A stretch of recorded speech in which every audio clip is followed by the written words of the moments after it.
in the city and it's all on me.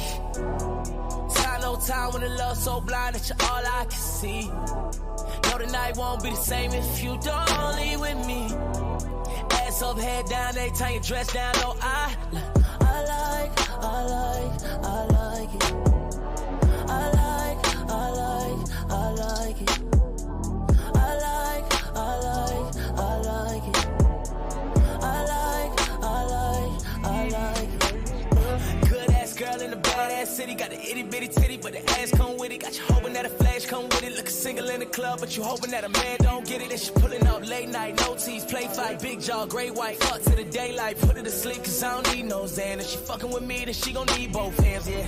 Pink penthouse, spend another 10,000, nothing getting rent out, money getting sent out. Good brain, good head, get the sense out. Then I make it rain in the bed, pull a tent out. She likes the way I put shit down, and I likes the way I ain't gotta call her whenever I'm in town, but she know when to pull up on the block, throw the hood up. The Bucktown boy, wood grain with the foot up. Call me when you need somebody to work on that body the way that it should've. Yeah, I pull up AM, scotch color gray bands, whole room darker than Ray-Bans, and I'm still on that ass like spray tan. I would get it poppin' with you or your 8 friends, but look, I like it. I like it. I like it.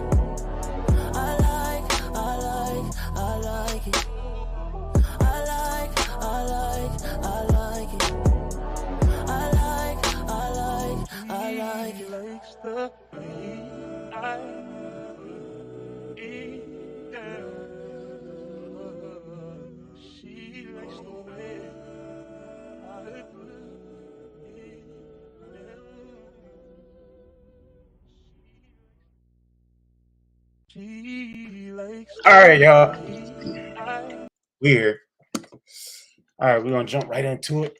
Trying to give a second for everybody to get in, but it is what it is. We got who we got. So, Big Mike,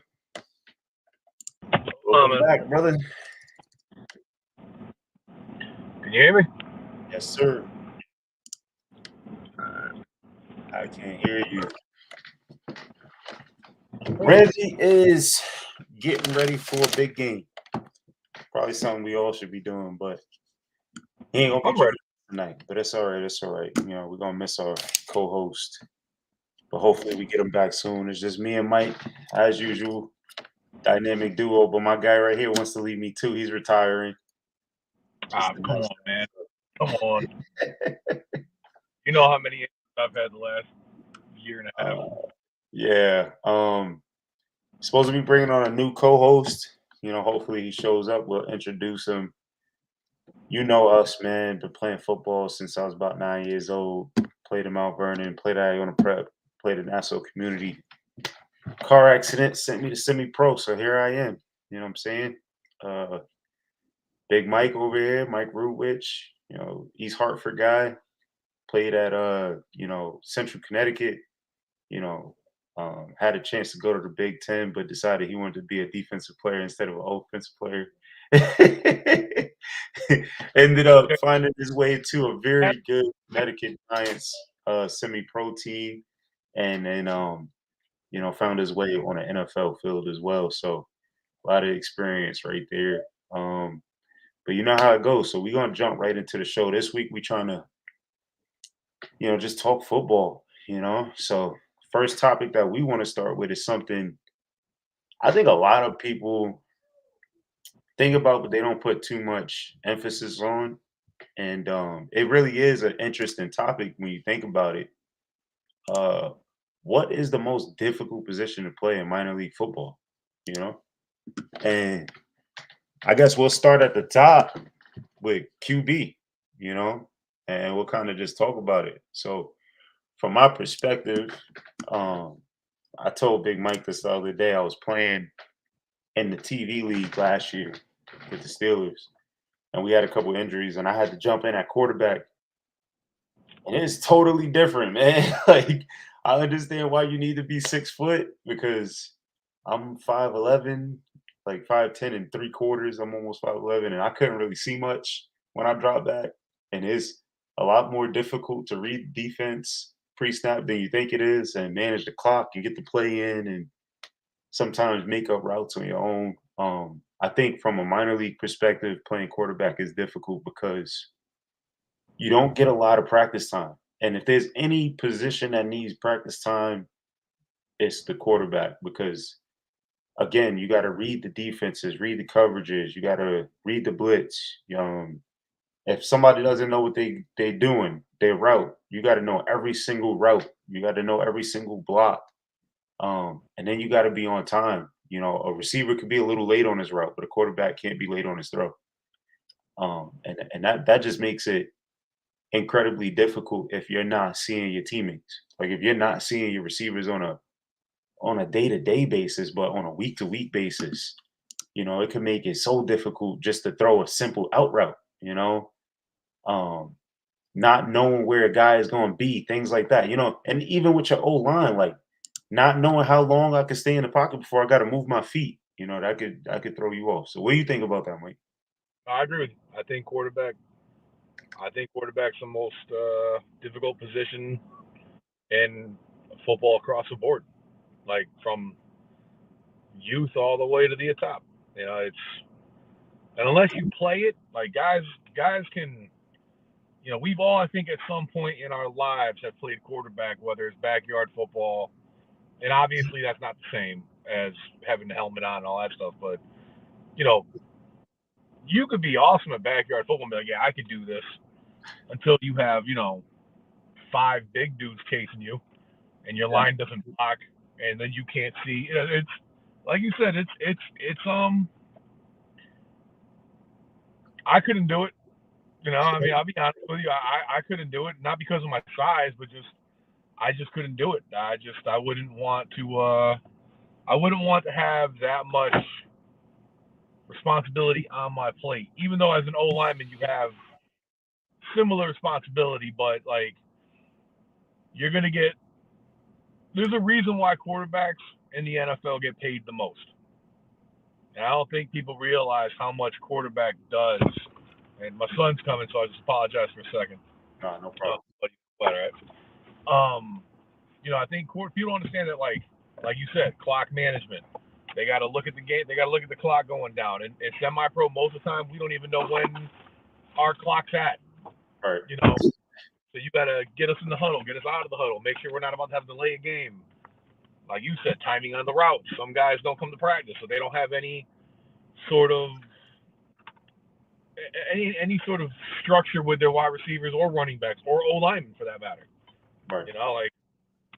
Certain quarterbacks get lucky because they have guys that will show up, and there's other quarterbacks in the league, in the semi-pro minor league that we all know us big guys don't show up a lot. Yeah, that's true. Well, we're gonna get to the big guys.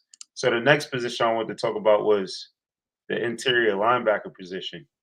And I mean, I think at this level, the reason why interior linebacker is such a difficult position to play is because I played some interior linebacker when I was younger. I played in high school. And I mean, every day was about reading keys and beating the offense at what they want to do, For instance, on a guard pulling trap play. Like I remember spending hours drilling. As soon as I see those shoulders turn on that backside guard, haul all ass to the open gap because that's where the play is going and just destroy that play.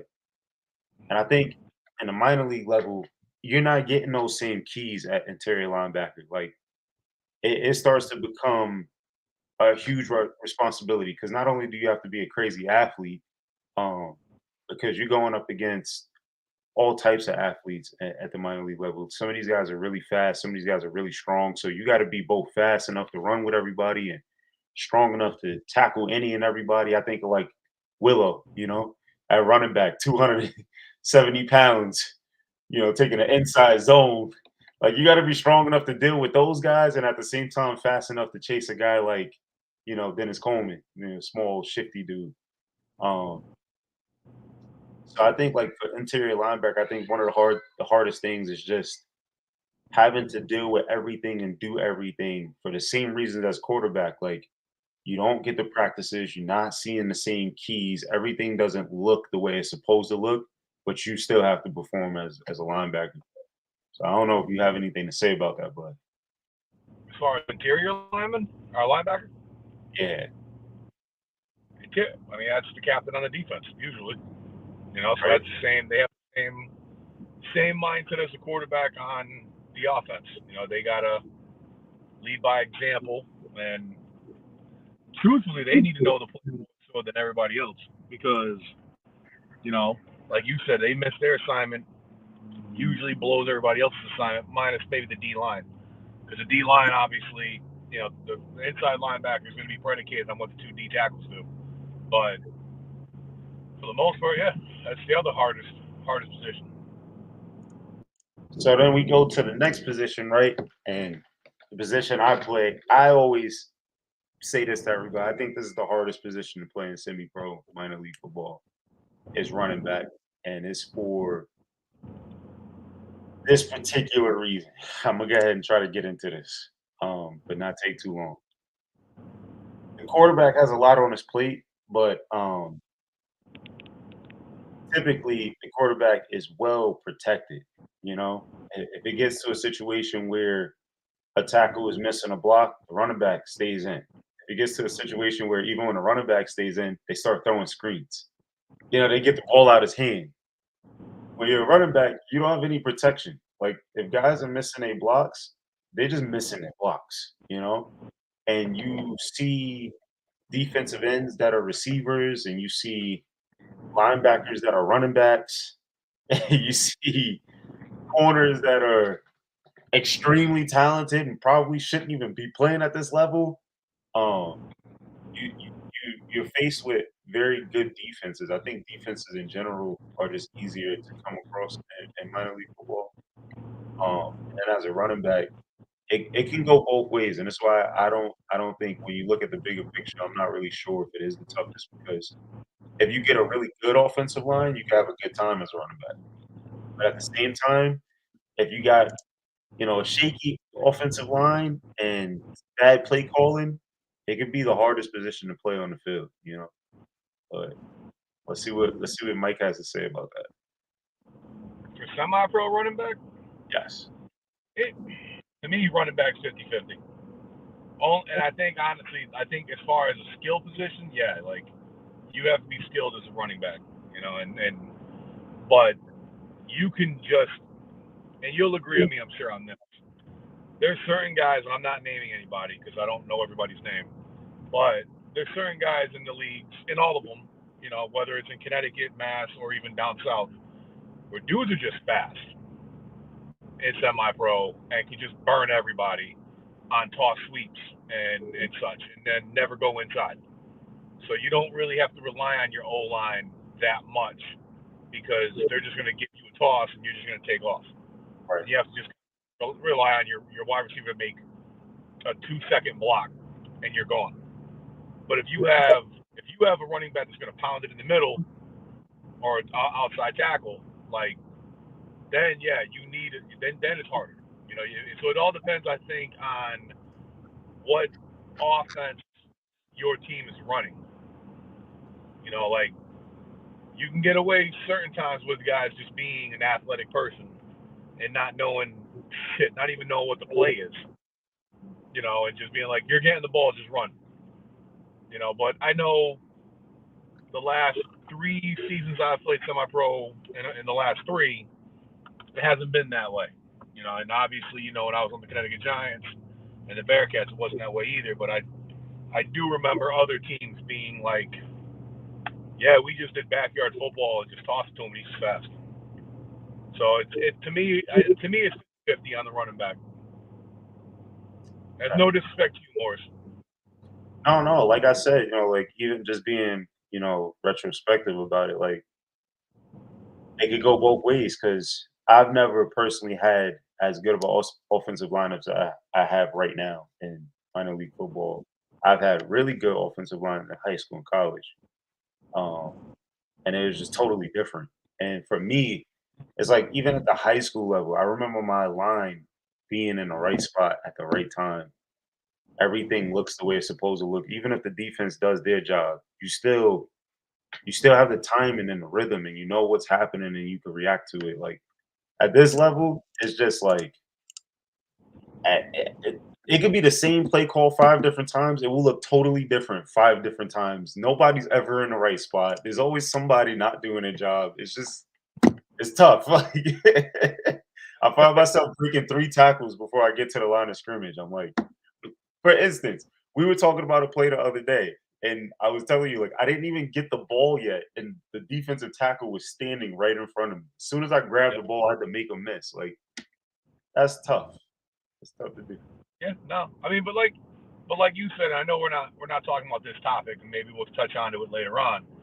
But that just comes to with you have 1 to 2 practices a week in semi-pro, and half those times you get, if you're lucky, you get 25 players to practice. Usually, it's all the skinny dudes. We're gonna talk about that in a second. I just want to take a look at Larry's comment. Larry is me and Mike's quarterback for the Falcons. He was our quarterback for the Vipers. What's up, Larry? And I went against them for a few years. Larry said in semi-pro, well protected. The reason I say quarterbacks are well protected at our level is because of play calling. You know what I'm saying? If the zone is not working to the right side, then you try to run it to the left side. You know, but if quarterbacks getting punched in the face every play, they start throwing screens, they start running the ball, they start getting the ball out your hand. You can't do that with a running back. Like, it is what it is. If they blitzing, you got to run through the blitz. You know, there's no like quarterback lead is a play where you have a running back lead blocking for you. There's no like quarterback block for the running back type of plays. That's what I meant by well protected. All right, offensive tackle, and this is the last position. It was tough because you could have said O line in general, but I said O tackle because of 2 reasons. I find that every team that I'm on, the one position nobody wants to play is tackle. And I also think on the other side that, like I said before, you could see a running back that is 5'8", 175 pounds, who runs probably a legit 4.5 40, fast as hell, all hell for minor league football, playing defensive end. Just like you might see a 6'2", 205-pound wide receiver who runs a legit 4.5 4.6, fast as hell for minor league football, play defensive end. And you get all kinds of crazy stunts and blitzes at this level because the defensive coordinators, you know, they don't get punished when they do things like run stupid stunts. So as an offensive tackle, the blitz pickup, the man-to-man assignment sometimes is extremely difficult. You need to have the size to block in the run game, but you also need the speed to deal with some of these fast guys that they put at end. I think for a lot of positions in minor league football, you could not be as talented as, you know, the rest of the levels, like the NCAA and the NFL and, you know, arena. But I feel like at the offensive tackle position, to be good at it, your skill level has to be that high, you know, or you will get exposed on a regular basis. So that's just my take on offensive tackle. And then at the end, we'll kind of go back through it and make our own decisions on what we think is truly the toughest position. But Mike, what do you think about that? I'm going to touch on a couple of things for you. So I played every position on the line. So my personal opinion about left tackle is not so much I don't want to play it. I just feel more comfortable at guard or center. But I am still, and you know, I'm still a nasty left tackle. But I think the reason that a lot of guys don't like playing left tackle or right tackle is because you're the first one you're going to see fuck up. And that's my true opinion of it. Like, when everybody watches game film, they're going to look at the tackles because they're the ends of the line. And if those guys aren't blocking well, they get exposed. The middle can kind of get away with certain things and blame it on other things and get away with it a little bit. The tackles are on their own island. So yes, I do agree with you that tackle in semi-pro, I don't know if it's one of the hardest positions more than like just you're by yourself. It's a skill. So you kind of like. So I think the hardest position on the line, at least in semi-pro, is center, and that's from just playing last year because one, you have to know the play, and then you have to delegate that play to the whole line. Because me and you have talked about this. A lot of people don't remember plays. A lot of guys they see a linebacker cheat up, and they're like, okay, I'm going to take that guy instead of sticking to the game plan. And the center's kind of got to be the one to say, hey, like, no, stick to the game plan, do that, or help, or and he's the one that usually when no one's on top of him, he's got to go help somebody. But I don't think that left tackle. I think you can get away with an athletic guy, put him out at left tackle with the hopes that he can do something out there and not get beat. You know what I mean? I'm kind of like. I get you. I disagree with you. Let's talk about it. I disagree with you because that's okay. My time as playing as a running back in the minors is long, and I've played with a lot of different teams, and I've had people just step in at center, for whatever reason. I've had defensive players like middle linebackers say, "All right, I can step in and snap and play the whole game, and we be fine." But I've never had somebody step in at tackle, just step in and do a good job. And these are offensive linemen.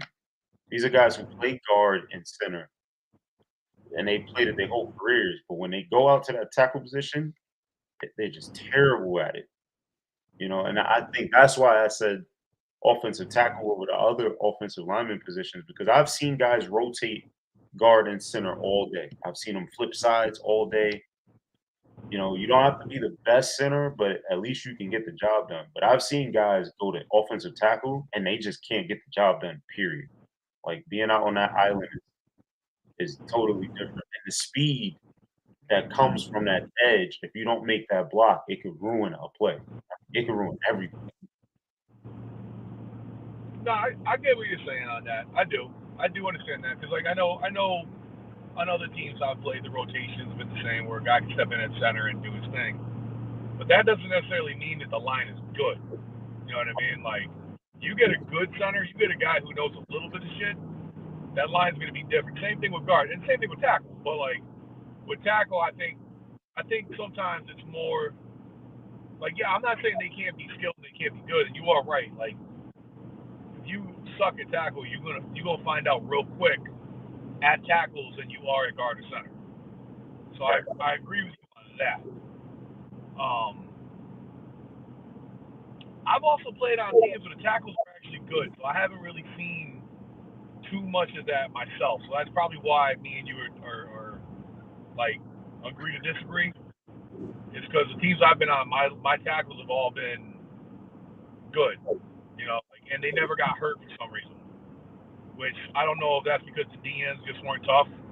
Because I never had a tackle get hurt, unless they were like a guard and had to switch over. You know what I mean? Yeah. All right. So, yeah. No, I was saying, but I also think it goes. I think it also depends on the level of semi-pro. Like low-level semi-pro, I think you can get away with just having anybody. And once you get to the higher ranks, I agree with you then. I think the higher you get, left tackle becomes more and more important. If that makes sense. Yeah.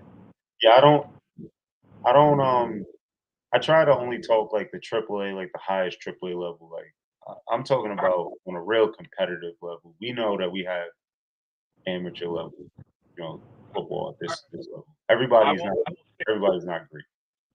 So I will say, in my opinion, the hardest position to play, and it's not the hardest position to be good at. I think the hardest position to play still is running back for me. I think out of all the running backs that I've ever seen at the minor league level, they all had to have some kind of crazy physical ability or be really in shape. So they were all either really strong, really big, or really fast. But I've seen some out of shape guys play O line, and I've seen some out of shape guys play quarterback. I mean, Pillsbury Doughboy guys that can't even throw the ball that well.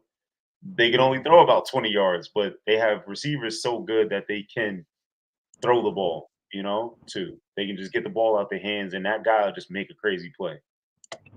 I've seen linebackers play linebacker that weren't fast, that weren't strong, but they were out there playing linebacker. But I don't think I've ever seen a running back get out at the semi-pro level and even stay in the game if he wasn't one of the better athletes on the team. And when you add that to what I said before, where guys just don't practice, so lines are almost never consistent. You might have one side of your line that's really good, but the other side is really bad. But I could be biased. It could be the fact, that I've just had so many reps back there and I've seen it so many different times that I'm like, yo, this is tough. This is difficult. I could do a lot better if I was playing in college right now. Like I'd have such a better career if I wasn't playing at this level.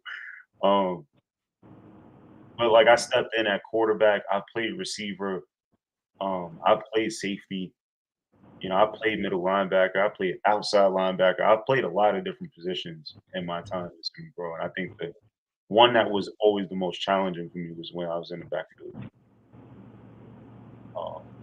And I don't know, like, what do you think? What's if you had to choose out of the four? Out of the four, I'm still going to go quarterback, and that's not. If we're talking semi-pro level, I still think quarterback, but I also think it depends on the system you are running. I think on a semi-pro level, it would go quarterback, running back. If I'm, because I do think with running back, those are the two most productive. Unless you just have a beast of a wide receiver, but then you need an O-line and a quarterback to throw it to him. But those are the two most productive positions in football.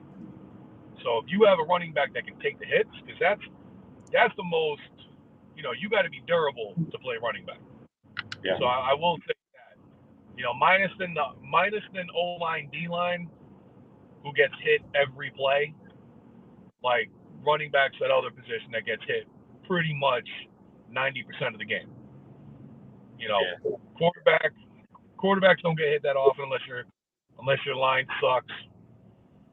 Wide receivers don't get hit. I mean, they may get hit a little bit, but it's unless they get the ball, they're really not getting hit. But running back, you get hit a lot. You got to hold on to the ball. You got to make your reads when you're running the ball. So it's like, yeah, I mean, I agree with you. I still think quarterbacks got a little bit of an edge because they fuck up, they get that spotlight. You know what I mean? So, and they got to rely on everybody to do their thing to make the play work. Yeah.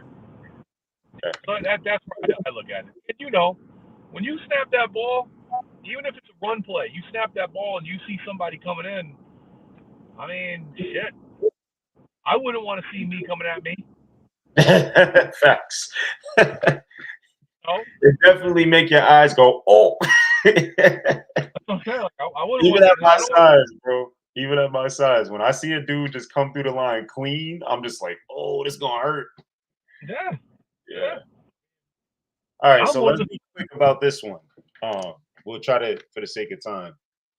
Now that we talked about probably the most difficult, let's talk about like what's the most talented position. And I think this goes two ways, right? Because the most talented position could be the position that has the best athletes, but I think the other side of it is also the position that has the most athletes. Like where's the position that has the most competition at it? And I think the first one that I thought of, the one that probably pops into everybody's head, is receiver.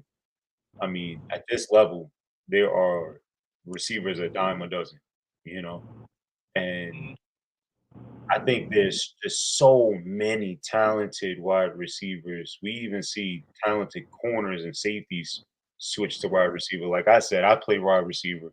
Over the last 2 years, I've gotten a lot of reps at slot, and I classify myself as a running back, but you see that a lot. You see a lot of running backs go to wide receiver. I just think that overall, when I talk about D1 talent guys at this level, ex-NFL guys. The one guy that I ever played with that had just walked off an NFL roster, literally like 2 weeks. He was at the New York Jets, and then he was at practice with us.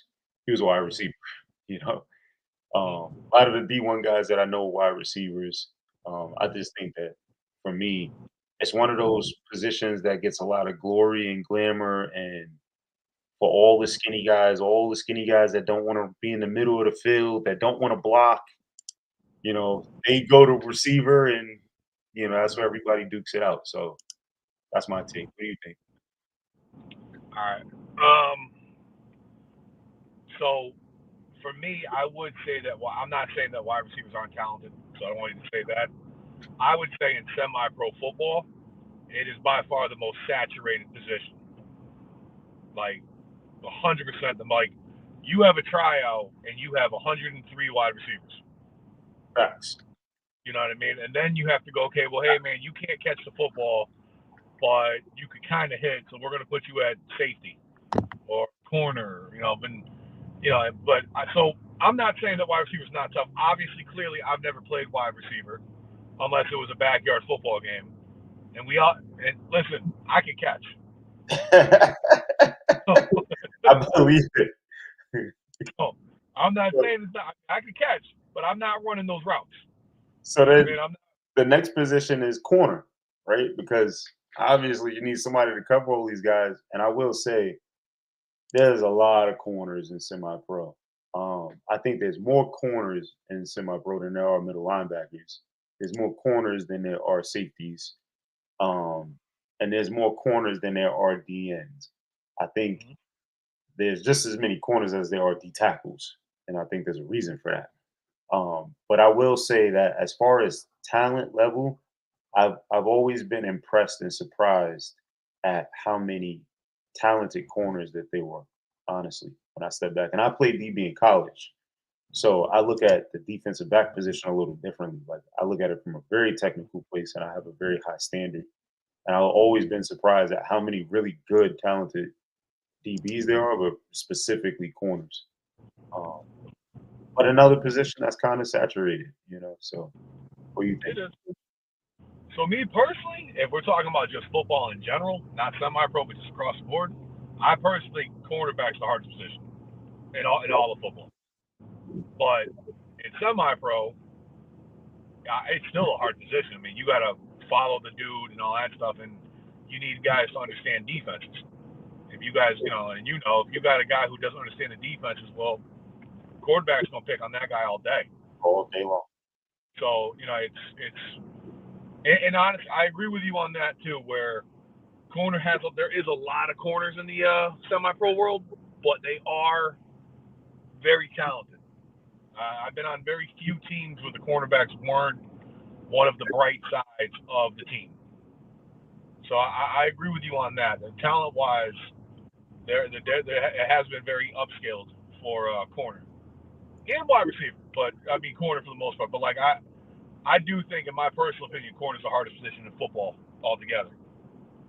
Yeah, the reason I didn't put corner in the most difficult position to play is because playing that position, like I had like 8 interceptions one season playing corner, and it wasn't even because I was like super fast or like super athletic. The quarterbacks just aren't that good at this level. I'm not even gonna lie to you. So a lot of the times I would purposely play out of position and the ball would just come straight to me. So I don't think it's the most difficult position, but I think when you get to the highest level of that's kind of where I'm going. Football, it starts to get a lot harder. And like you said, if you start transcending minor league football and you get to a level where quarterbacks start getting more talented, playing corner in college was the most difficult thing ever. Like I would go to quarterback before I go to corner all day long. So I agree with you there. Let's just go to the next position real quick. Running back. So here's why I put it here. Here's why I put running back here. Saturation. Just pure saturation. Everybody thinks they're a running back. Everybody wants to be a running back. If you can't catch, the first place that you go is running back. You got big running backs, little running backs, fast running backs, strong running backs. There's a shit ton of running backs in minor league football. I think that this is only up here for saturation purposes because when you just talk talent, there's a lot of not talented running backs that have big running back stats in minor league football because they play on really good teams and they play against really bad teams. Um, but I can't deny that there are a ton of running backs and there are a lot of good running backs as well. A lot of athletes, let's put it that way, playing running back. I agree with you. I mean, I've been a semi-pro for quite a long time now, and I've seen guys my size run the ball. I've seen guys bigger than me run the ball. I've seen dudes the same size as my son run the ball. I've seen guys your size. I mean, like, yeah, you're right. I've seen quarterbacks switch over to running back. I've seen, you know, linebackers come over to be running back when the other running backs got hurt. Like, yeah. So it's one of those positions more saturated. But like you said, when you have a good quality back, the team's different. You know, and that really is the case. Like when you get a good back, your team is going to be when you those teams that have a good back are the top teams. I would say All of them. All of them. So the last position is defensive end, and this is controversial for me, and I've mentioned it a couple times. But at this level, we see all kinds of defensive ends. I mean, this picture right here, that's a pretty big dude that's got this dude all hemmed up. But just as many defensive ends that we see as the big guy size, we also see guys that look like 34, skinny receiver looking dudes. I think with social media and with YouTube, it's very easy to find these finesse type moves where they're teaching, you know, double jabs and they're teaching swim cross and they're teaching punch through and they're teaching, press and pull, all these different techniques. And I feel like there's been a lot more people um, coming out and playing defensive end and they're getting smaller. The smaller guys are starting to. I remember a point in time where you didn't play defensive end if you wasn't 6'2" or taller. And now I'm starting to see guys that are 5'8" playing defensive end and killing it too. Like not just playing, but like 6-7 sacks a game. They just can't be stopped because they're just too fast. They turn the corner too quick. They got the juke move. They learn how to do the swim and play with the hands. And yeah, I think at least in the minor league level, I'm gonna say it right now. For me, that's the most talented position right now in minor league football. And I would say right next to it is wide receiver. But I think when you get on a higher level, you really start to see really good defensive ends. They got the size, the speed. I think of the guy that we just played from the Warhawks, number 9. Like we were talking about it. Size, speed, moves. He's got the hands. he just does everything that you would expect from like a D1 guy, Ray, come here. You got anything to say about that? Boy, give me 1 second. I've got. All right, go ahead. Take care of what you got to take care of. Mike is dealing with his kids, We got lives. Everybody has lives, so we go on and do what we got to do. I think we got him back. I had to drop my son.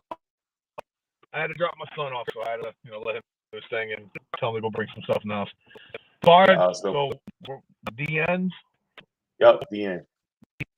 You're talking about ends now. So I agree with you. It's another position that's overrated too. I feel. They come in all shapes and sizes. And I'll say this for semi-pro level, the guys are the ones that have their name out there. Like, and you see them in the chats. Everybody knows their name. Everybody wants on their team. Once the season ends, those are usually one of the first guys they try to grab. Hey, Mike, I'm getting some crazy feedback. The quality of DNs compared to the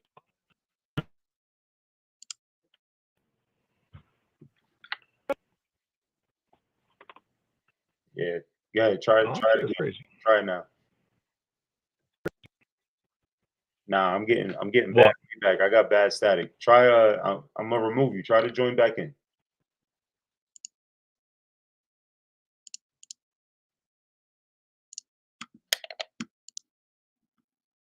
Yeah, Mike's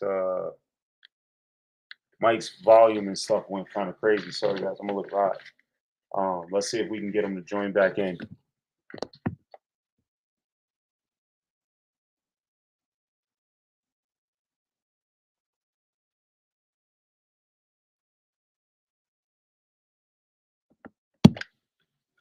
All right, we're not gonna waste too much time there. We'll get Mike's opinion on that. Let's go on to the next topic.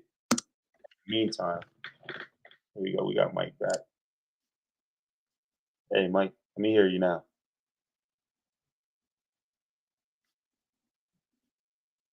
Yeah, I got no volume for you.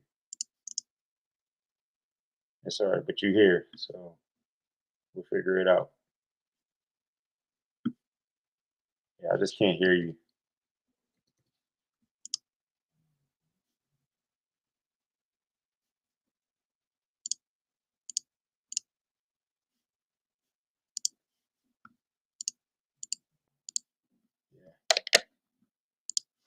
Yeah, I can't hear you, Mike.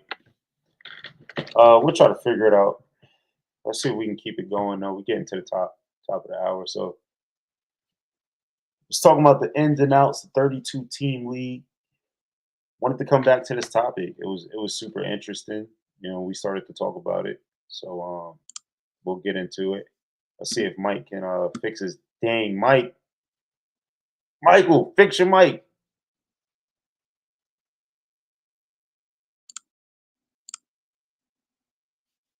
No, I can't hear you. All right. Mike is gonna try to join back in. I'll get the conversation started. Let's do that. All right. While we try to fix these technical issues. Listen, the structure of a 32 team league in minor league football, a lot of people are afraid of what a 32 team league would look like. All right, I'm back. All right, I can hear you.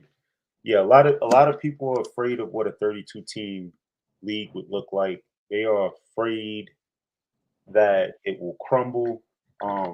They think that the team owners won't work together. They think that the travel would be a bad thing. There's a lot of cons that people are brought up about having these huge leagues.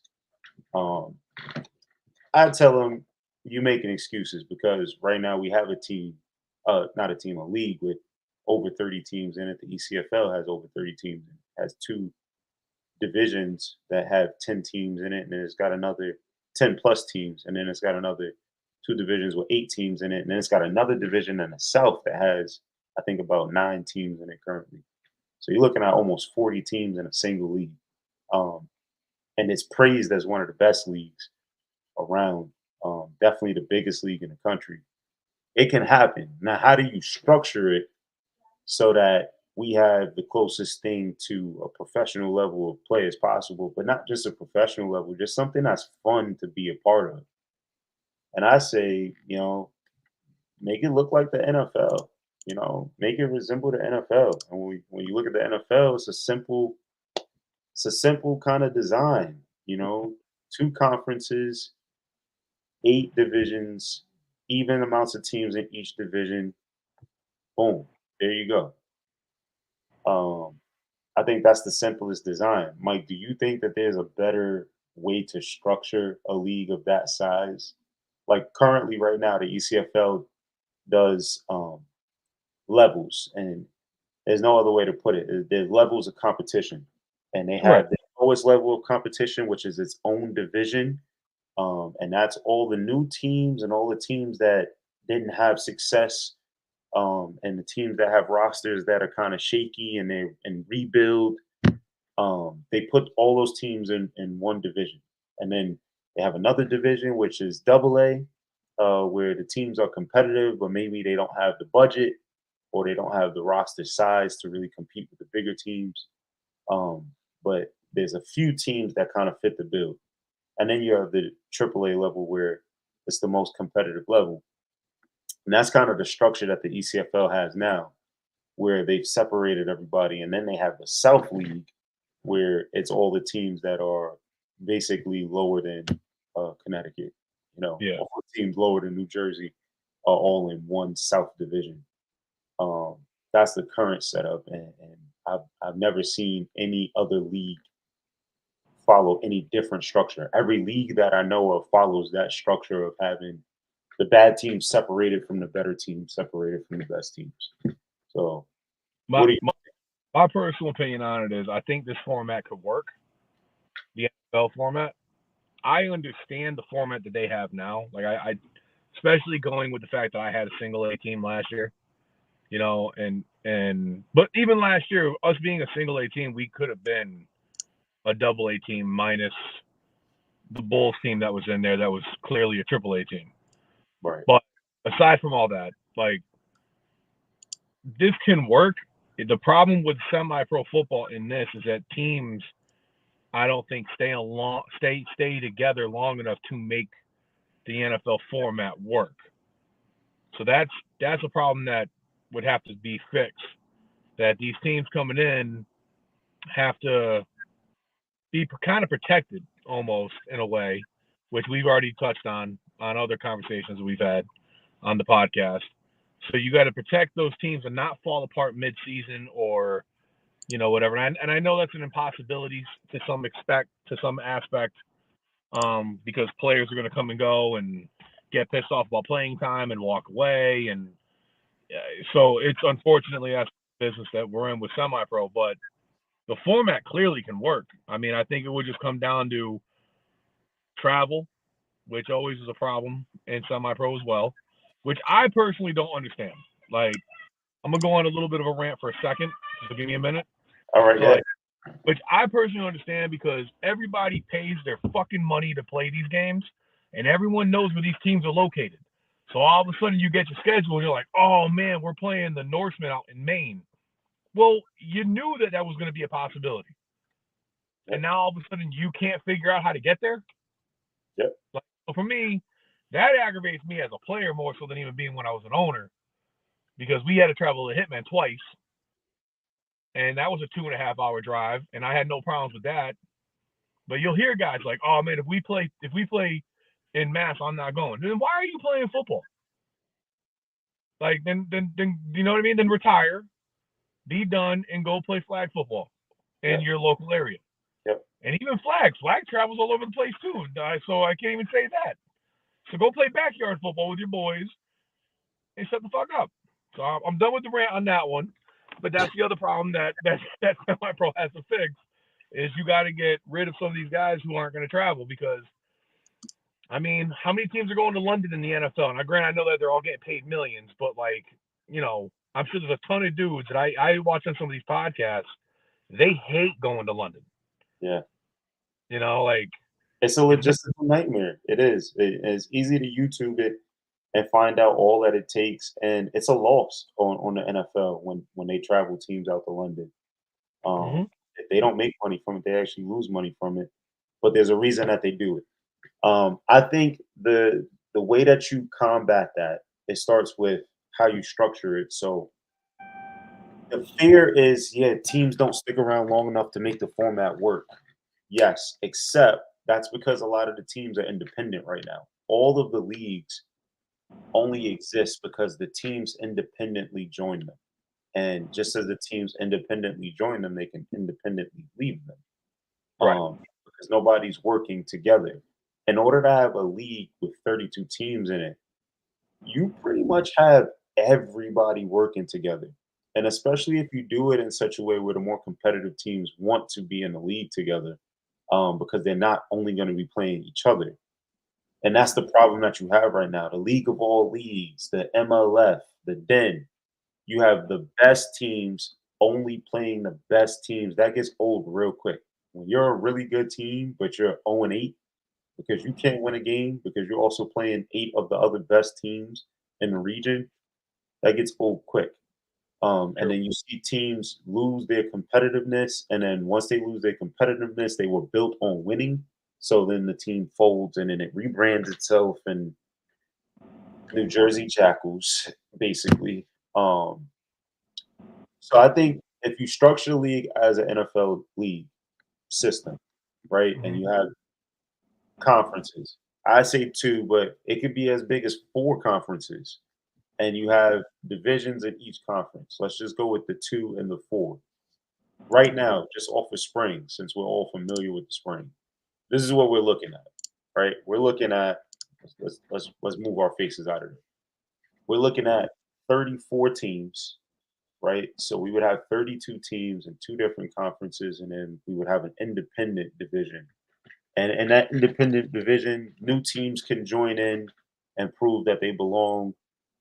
Teams that might be on the way out can can move into independence. And let's just say the Maine Norsemen wanted to join a division, they could join the Falcons division, and then if the Bruins were struggling, the Bruins could go independent, and they could fill their schedule with games from wherever they could find games. If you do it this way, I believe you actually get rid of the travel problem because you play in your division 8 times. Yeah. And let's just say we're not playing 16, 17 games like the NFL. Let's just say we're playing 12 games. Even if that's the case, you play in your division 6 times on a 12-game schedule. So the 6 games that you have, 3 of them are going to be at home, and the other 3 are going to be within an hour of you, right? Because all these teams in division are placed next to each other locally. Like, look at the American Conference. The New York Ducks and the Brooklyn Dolphins are within 15 minutes of each other. The Green Wave is only about 30 minutes away from them. And the Bengals is right on the other side of Brooklyn. Those teams would play 6 games basically in their backyard. The division right under it, the Eagles, the Wolfpack, and the Crusaders are all within an hour of each other, either direction. And the Patriots are in the Bronx, not too far away. Like, if you did it that way, and if you really look at it, if you go even deeper, if you look at the Brooklyn Seminoles division with the Philadelphia Kings and the Owls and the Militia, the Noles are built to travel. That's the only reason I put the Noles in that division, because the Kings, the Owls, and the Militia are all close to each other. They're all within an hour of each other, their home fields. And then the Noles, yeah, the Noles would be traveling about 2 hours, but the Noles are built to travel. The Kings have traveled, the Owls have traveled, the Militia travel in the NEAFL. So you got teams that are built to travel in divisions with each other. And then the teams that kind of struggle to travel, you stick them right next to each other, like the Metro West Golden Badgers and the Boston Chargers and the Seacoast Warhawks, who don't like to travel, and the Cardinals, who don't like to travel. So they get to play each other. I think if you did it this way, travel stops becoming an issue. Now you're only traveling, 2, 3 times in a year, because even if you have 6 in division games, right? Now you got 6 out of division games. So now you split that where you have 4 conference games and you got 2 out of conference games. Mhm. The Chargers could play the New England Black Panthers, which are only an hour and a half away, even though they're in Connecticut. You get what I'm saying? Yeah. No, You and all this can cause rivalry. This can Right. cause really good rivalries. I mean, there are some good rivalries now in semi-pro football, but this would create more so of those rivalries. And even when you have those cross-conference games where they play each other, once a year, now it gives you kind of like that, almost kind of like that Ohio State Michigan feel where they're playing each other once a year. Who's going to win the big game? Yep. Yeah. I could definitely see like the Falcons and Warhawks being on each other's schedule every year. Yeah. I could definitely see the Seminoles and the Hitmen, Central Penn Hitmen, being on each other's schedule every year. You know, um, I could see like the battle for Brooklyn in that conference. Who's the best Brooklyn team? The Ducks, the Dolphins, or the Bengals? I could see that being a thing every year, and the Ducks is the team to beat. Like, yeah, even at that conference, that division, sorry, with Cumberland County Cobras, the Unit, the Herd, and the Jackals. I talk about it all the time. Like, if that was a real division, that's crazy. That is a tough division to be in. Like, that division definitely would have that what is it, AFC North kind of Mhm. vibe to it, where it's just like whoever comes out of this is likely going to the Super Bowl. Because if you can win there, you probably gonna win against every other team, um, which is really cool. So I think one of the ways to fix a lot of the problems that we have is just structure the leagues differently, right? Because if it's structured this way, you know that you're guaranteed 4 games against teams that you know you can compete with that are right in your backyard. You get what I'm saying? Yep. You're guaranteed at least 4 games, at least 6 games like that, right? But then it's a lot easier to have competition matchups outside of that. Yeah, you might be the Tri-State Bruins and you might get matched up against the Long Island Eagles, right? You might take your licks during the season, but you know that you're also gonna get a chance to play the Golden Badgers and the Chargers, and you're gonna get a chance to play the Syracuse Smash and teams that are more on your level, you know? Yeah. And it's all in your league and it all counts for something. The thing that I think will kind of solve some of the issues that we're hearing, the league owners right now. So you think of like the ECFL, the IFA, the TFL, the DEN, the NEAFL. That's 5 league owners. The league owners agree that although they might be losing their league, right, their leagues can own the division. So one division could be the TFL division, and another division could be the IFA division, and it could be the IFA North and the IFA South, the ECFL East and the ECFL West, the TFL North and the TFL South, the NEAFL North and South, right? And the league owners agreed to own divisions, and then I think you would need to nominate 2 commissioners to run each conference, right? Yeah. And I think if you do it that way, the owners of the leagues don't lose out on anything, right?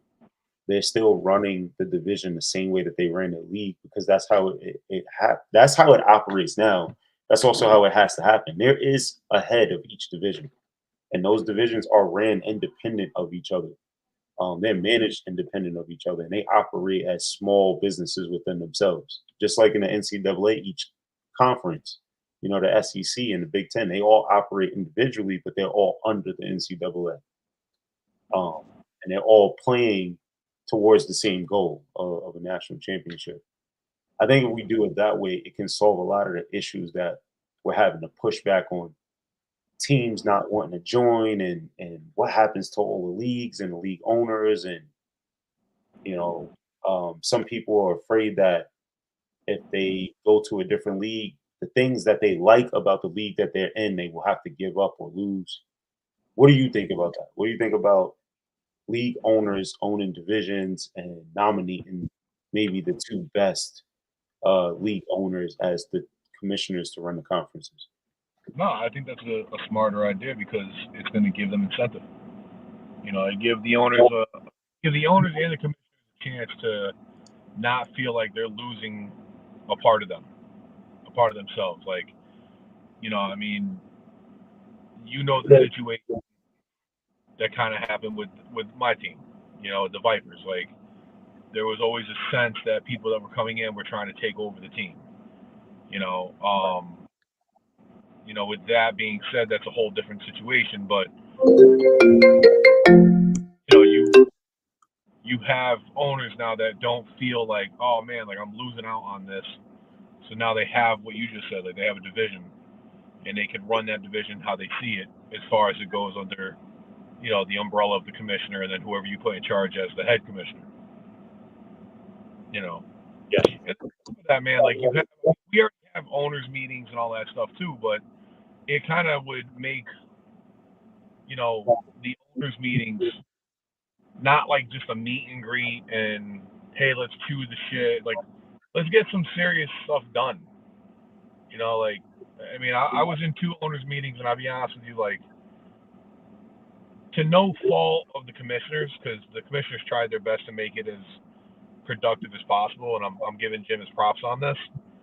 Like, the first one kind of seemed cool, but the second one was very like, why are we here? So I feel like when you have a situation of which like what you're talking about, I feel like it brings almost more like I don't even know how to say it, but more realness, more like, okay, this is something, you know, Yeah, and they're building onto something. And honestly, I think the ECFL, I think Jim could be the first commissioner to make this format a legitimate thing.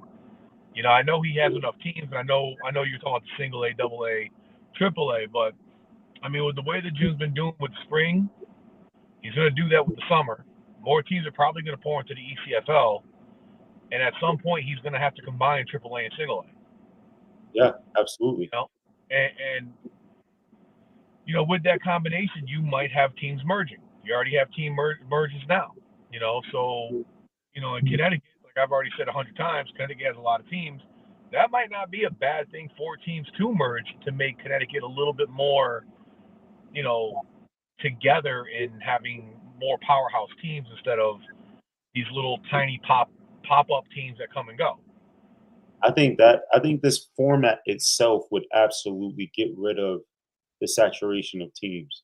Because if I'm in the division with, um, let's just say I'm in a division with the Warhawks and the Cardinals, right? We're all up north.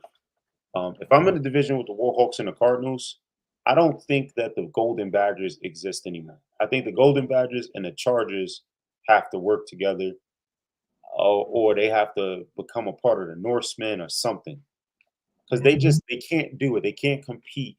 You can't go 0-4 in your division and then think that you're gonna play the Mount Vernon Bingers and then travel to Atlantic City and then have the Syracuse Smash come to you and the Soldiers come to you and beat the crap out of you, and now you 0-8. You know what I'm saying? And it's simply because you don't have enough talent. At some point, those teams are gonna have to merge together, and you won't see all of these small pop-up teams. And like you said, you'll feel like you're a part of something bigger. And I just say, like, think about when you went on job interviews. You know what I'm saying? Like, if you ever went on a job interview with one of those like mom and pop shops, it had a totally different feel than when you went on a job interview with the big corporation. Oh hell yeah! You know, like when you went to the mom and pop shop, it was like it was really cool and it was a vibe, and you sat down and you relaxed and you had a conversation and you talked, and it's like, wow, that person was really nice. But when you went on that job interview for big corporate America, like you made sure you had a suit and tie on, and it was quiet and it was kind of nerve wracking because things are just ran differently. They ran better. Um, Same thing, like we talk about it all the time. Like a lot of these guys, they wouldn't cut it if they had to play in the NFL. If No, they had to go to practice, um, tired or not, sore or not, they had to show up. Um, if guys had to be on time for games, if they had to travel, a lot of these guys just wouldn't cut it. And I think if you start to build a system that just does things the right way, things will fall in place. Things will fall in line. And I what think so. about the idea that David Patterson threw out?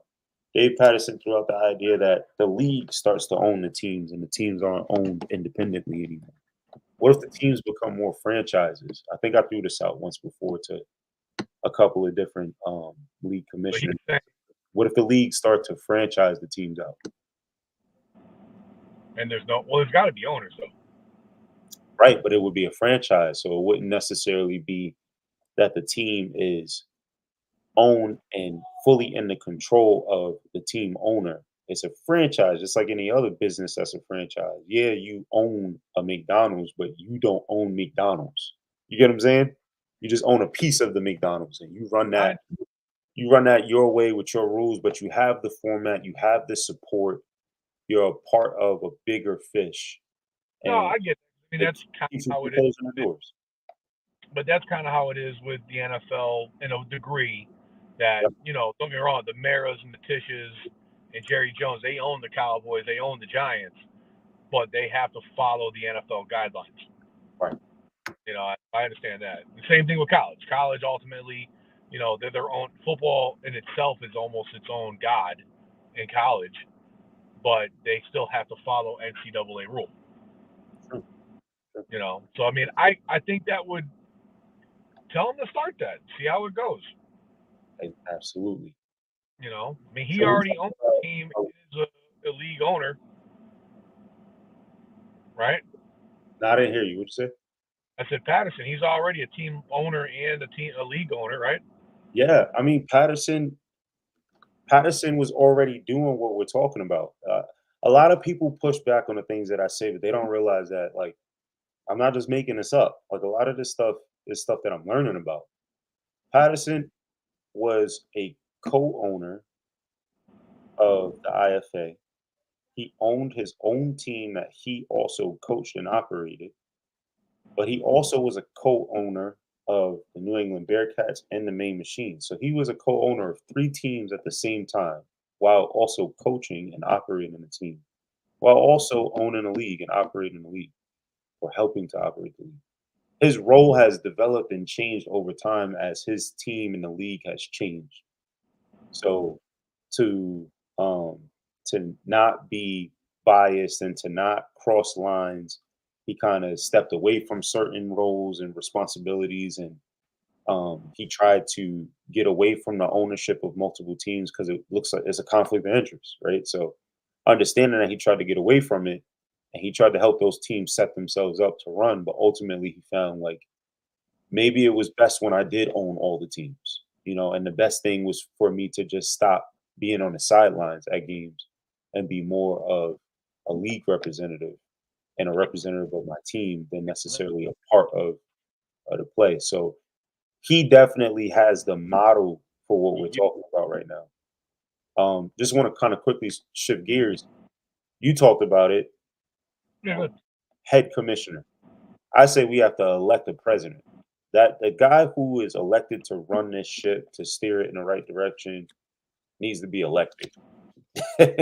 um, it would need to be like a vote. It needs to be a democracy because you are a very powerful person if you are at the head of this ship, and a lot of things are going to depend on your guidance. And I think that's a huge conversation. Now you said it. Jim Harmon is already probably the closest thing to it. And in this particular situation, he might be the most experienced. He's one of the first guys that I think that, I would want to vote. But a lot of people don't like the way he runs things. Some people don't like the way that he gets involved in certain things.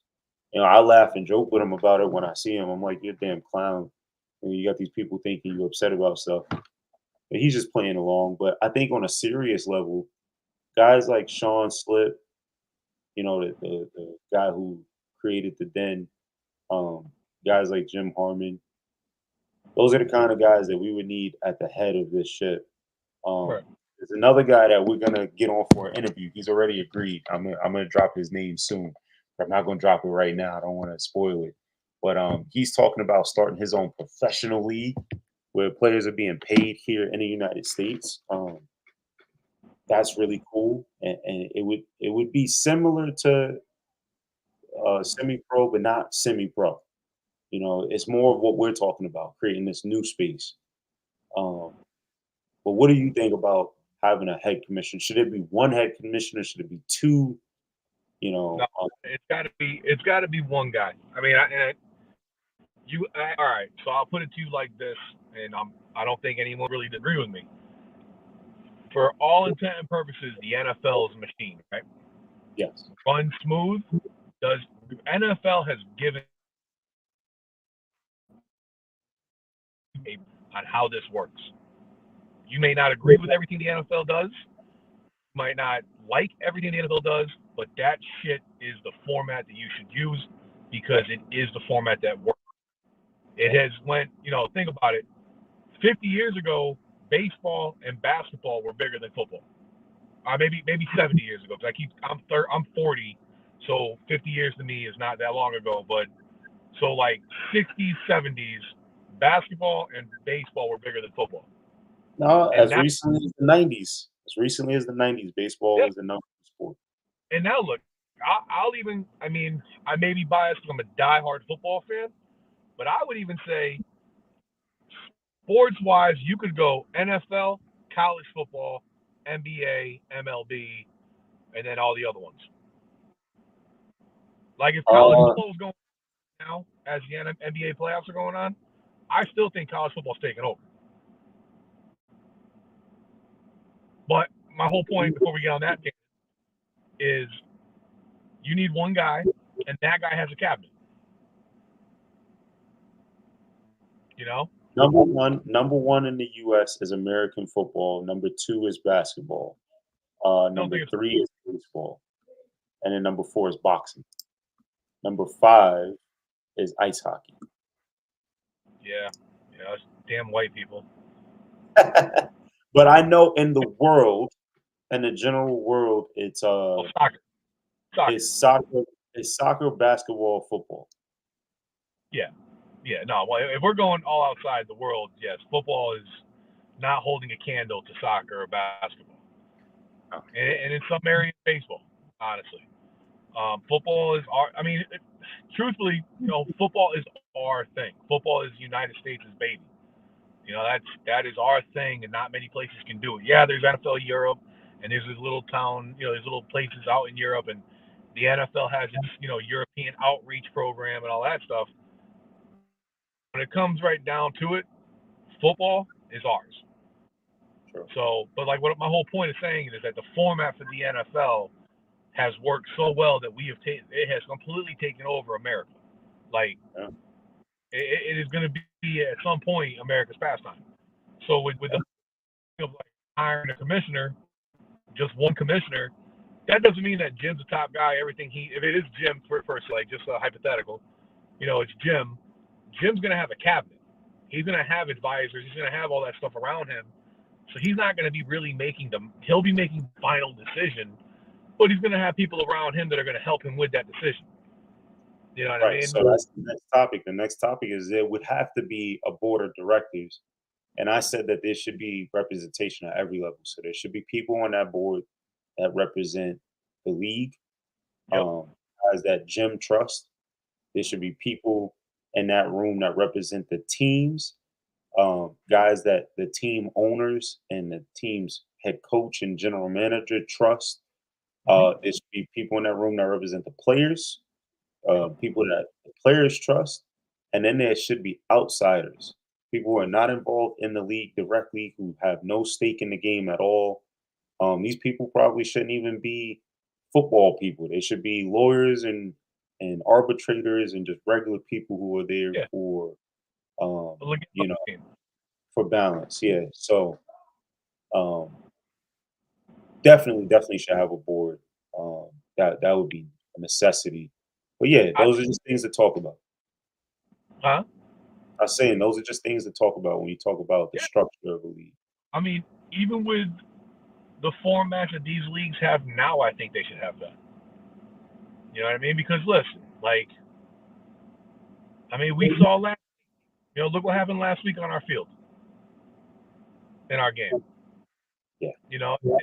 I'm not going to bring it to light because I don't think a lot of people know what happened, but you saw what happened, and no, we can talk about it. That's what the show is for. Yeah, there was a fight last week. I don't know what the hell happened, but there was a fight. Line at that time, he did step in, told the referee, throw flag, and all that stuff. I saw that. Jim, what? I said Jim was on their sideline at that moment. Yep. It's like he did step in and told the referees, hey, throw your flags. There was a penalty. It didn't become bigger than it should be, which I thought, obviously that's an EDFL thing. We don't know what Jim's decisions will be for those players and those coaches. There may be some penalties that they have to go through that we don't know because we're in the IFA right now. But with being said, my whole point is, it shouldn't just fall on Jim to make that decision. He should have a team to talk to. Like you said, the owner of that team's going to have to come through with some stuff. A player's rep should be there. Now, that's all not in place right now, but I think it still should be. Right. Yeah. That was my whole point. Yeah, definitely. I mean, I could tell you, I'm really close with Jordan Jones. I think he's a hell of a football player. And the first time I played against him, I was like, yo, I got to know who this dude is. And he got into a scuffle with one of his linemen, a guy who's a diehard troll on Facebook, and he says the craziest things. I'm not even gonna put his name out there, but he said something to Jordan a couple times, and they were going back and forth, and he crossed the line, and Jordan walked over, and he said, "Cross the line one more time," and he did, and he let him have it, and punches was thrown. It happens. I've gotten into scuffles with teammates like this year, Falcons practice. Me and Dudley got into a scuffle. We squared up with each other. We didn't throw a punch at each other, but we're really close. You know what I'm saying? But there's been plenty of locker rooms where I've seen fights. It happens. But I think to your point, to have the commissioner there to grasp control at that moment, what I'm saying, to be a leader, to dictate to the refs. The refs didn't run off the field, and we didn't have a game not in like we've been complaining about, where a scuffle breaks out and the refs just take off. All right, we don't feel safe. Things were able to stay in control because he was present. So it's definitely something that the leagues need to work towards. If you're gonna be that guy at the top to head a ship, you have to do your job. You got to head the ship. We understand that we're asking for somebody to step up and take on a huge responsibility, and this is one of the reasons why I say there needs to be some profit going, because time is valuable. Nobody wants to be on a football field, for no reason, just out there just to have fun. Like, you're gonna have fun a couple times, and after a while, it's gonna get old. So let's move on to the next topic: Yeah. games, records, and playoffs. All right, and let's kind of just blast through this because we getting a little late. I think that the games would be more competitive. I don't think that the games would be more competitive right away. And if you go back and you look at just this setup, all right, I took the time to do this for the spring. I'm definitely going to take the time to do this for the summer. There's a lot more summer teams, so it's going to be a little harder, but I'm definitely going to take the time to do it. But if you just look at this, at first the games won't be competitive. I started to kind of think through schedules, and if you look at each division, there's going to be a team in each division. If we were to play 16 games, that wins 14, 15 games. In each division, you'll have 14, 15 game winners. And then in each division, you'll have a team that can't win a game. I think that at first it will be that way, but as time goes on, a lot of these players who are sitting the bench and they finally get a championship with the Eagles, and they get a championship with the Knowles, and they get a championship with the Falcons, they're gonna move on, because I no longer have to play for the Brooklyn Seminoles to play good competition. I could play for the Empire State Wolfpack and play the same teams the Knowles are gonna play. So I no longer have to, as a top tier player, in order to feed my hunger of competition, I no longer have to go to one place. There's a lot more teams that I can go to play at the same competition level. And then you got guys who will not start and they'll want to move around. And some of the things that hold people back is competition level, the way the organization is ran, and the league that they're playing. A guy just will not play in a league that has a bad name to it. A guy will just not play for a team that's not very competitive because they only play single A teams.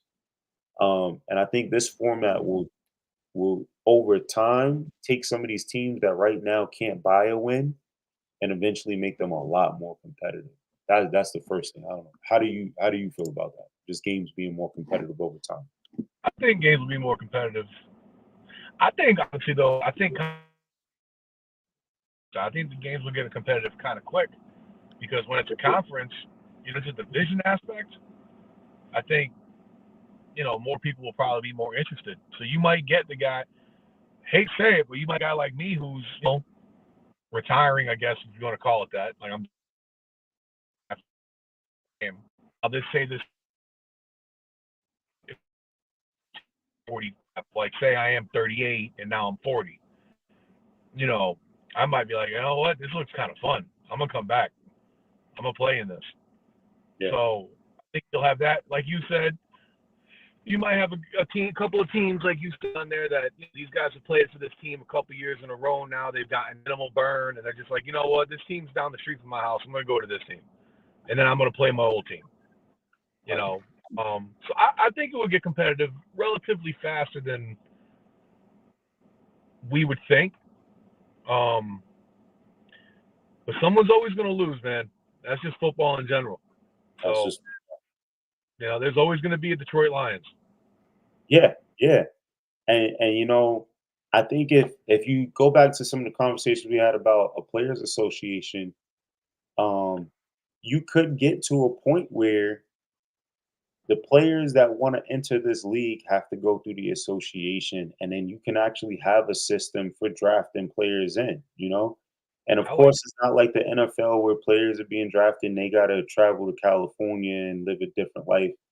Of course, there would be some barriers where, if a player lives in Connecticut, then, we're not going to force a player to travel all the way to Philadelphia to play, you know?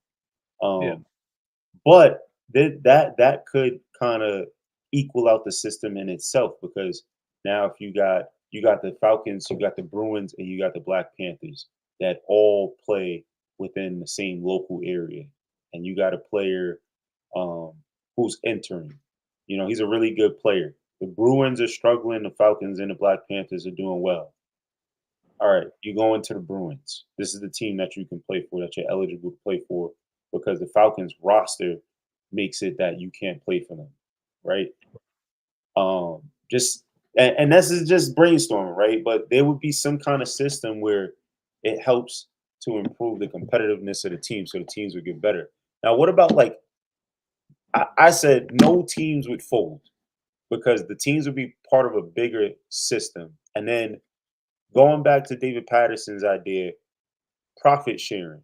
So the league as a whole is working together and there's a profit sharing system. Just like you think of like a team joining the SEC. They join the SEC for the profit sharing.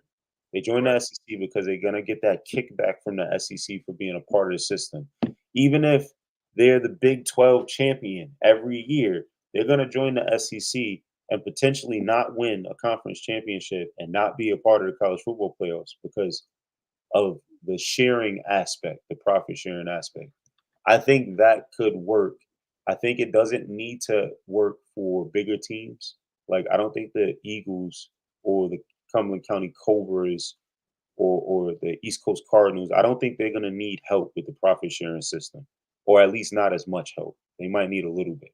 But I think teams like the Connecticut Lightning and Syracuse Smash and the Boston Chargers and the Atlantic City Kings, teams that struggle to win and struggle to compete, I think they're going to need more help from the profit sharing system. And obviously, if you do it that way, you'll definitely have less teams folding if you don't have any teams folding at all.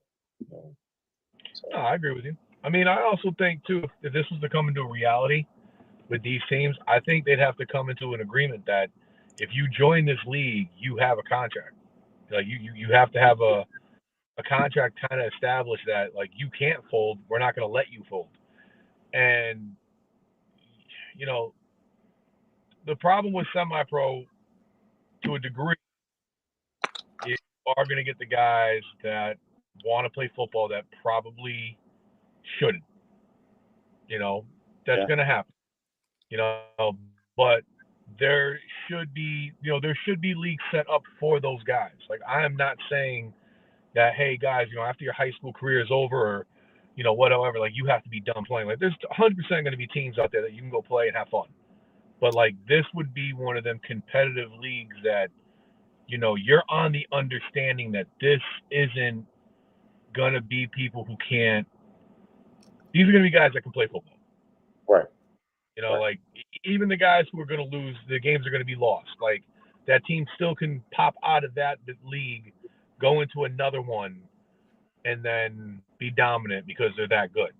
It's just Yeah, I in this. think the whole point of this system is to separate the teams who are competitive from the teams who are not competitive. We need Yeah, to separate them. We need to get them away from each other because the teams that aren't competitive are spoiling the system and it's forcing the teams that are competitive to play in a spoiled system. We're trying to fix the system. Of course, there will be, and I think that really is the point of the independent division that I put up to you, right? That independent division is kind of for that.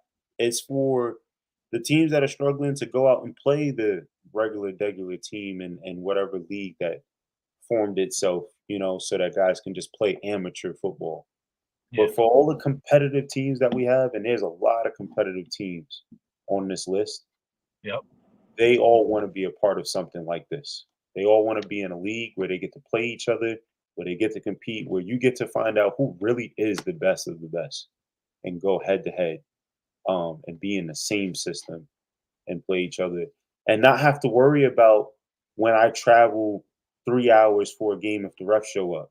Not have to worry about a team calling you on Thursday night saying, "Hey, we couldn't get a field," because there's no accountability, because there's no structure, because you're playing out of a league, because a lot of different reasons. This will get rid of a lot of problems. And that Um, needs to be the problem. Those realistically are the problems that semi-pro football has had across the board for years. for years. For years. I mean, even back when I first started playing semi-pro football, the team I played for didn't have those issues, but we played teams that hey, we can't play at the high school this week because because the high school decided that they're going to have band practice, Right. and then now now I'm playing at a Bridgeport Park, and this is a true story. So this happened. We were playing a team down in southern Connecticut, and not the same conference. It was a cross conference game.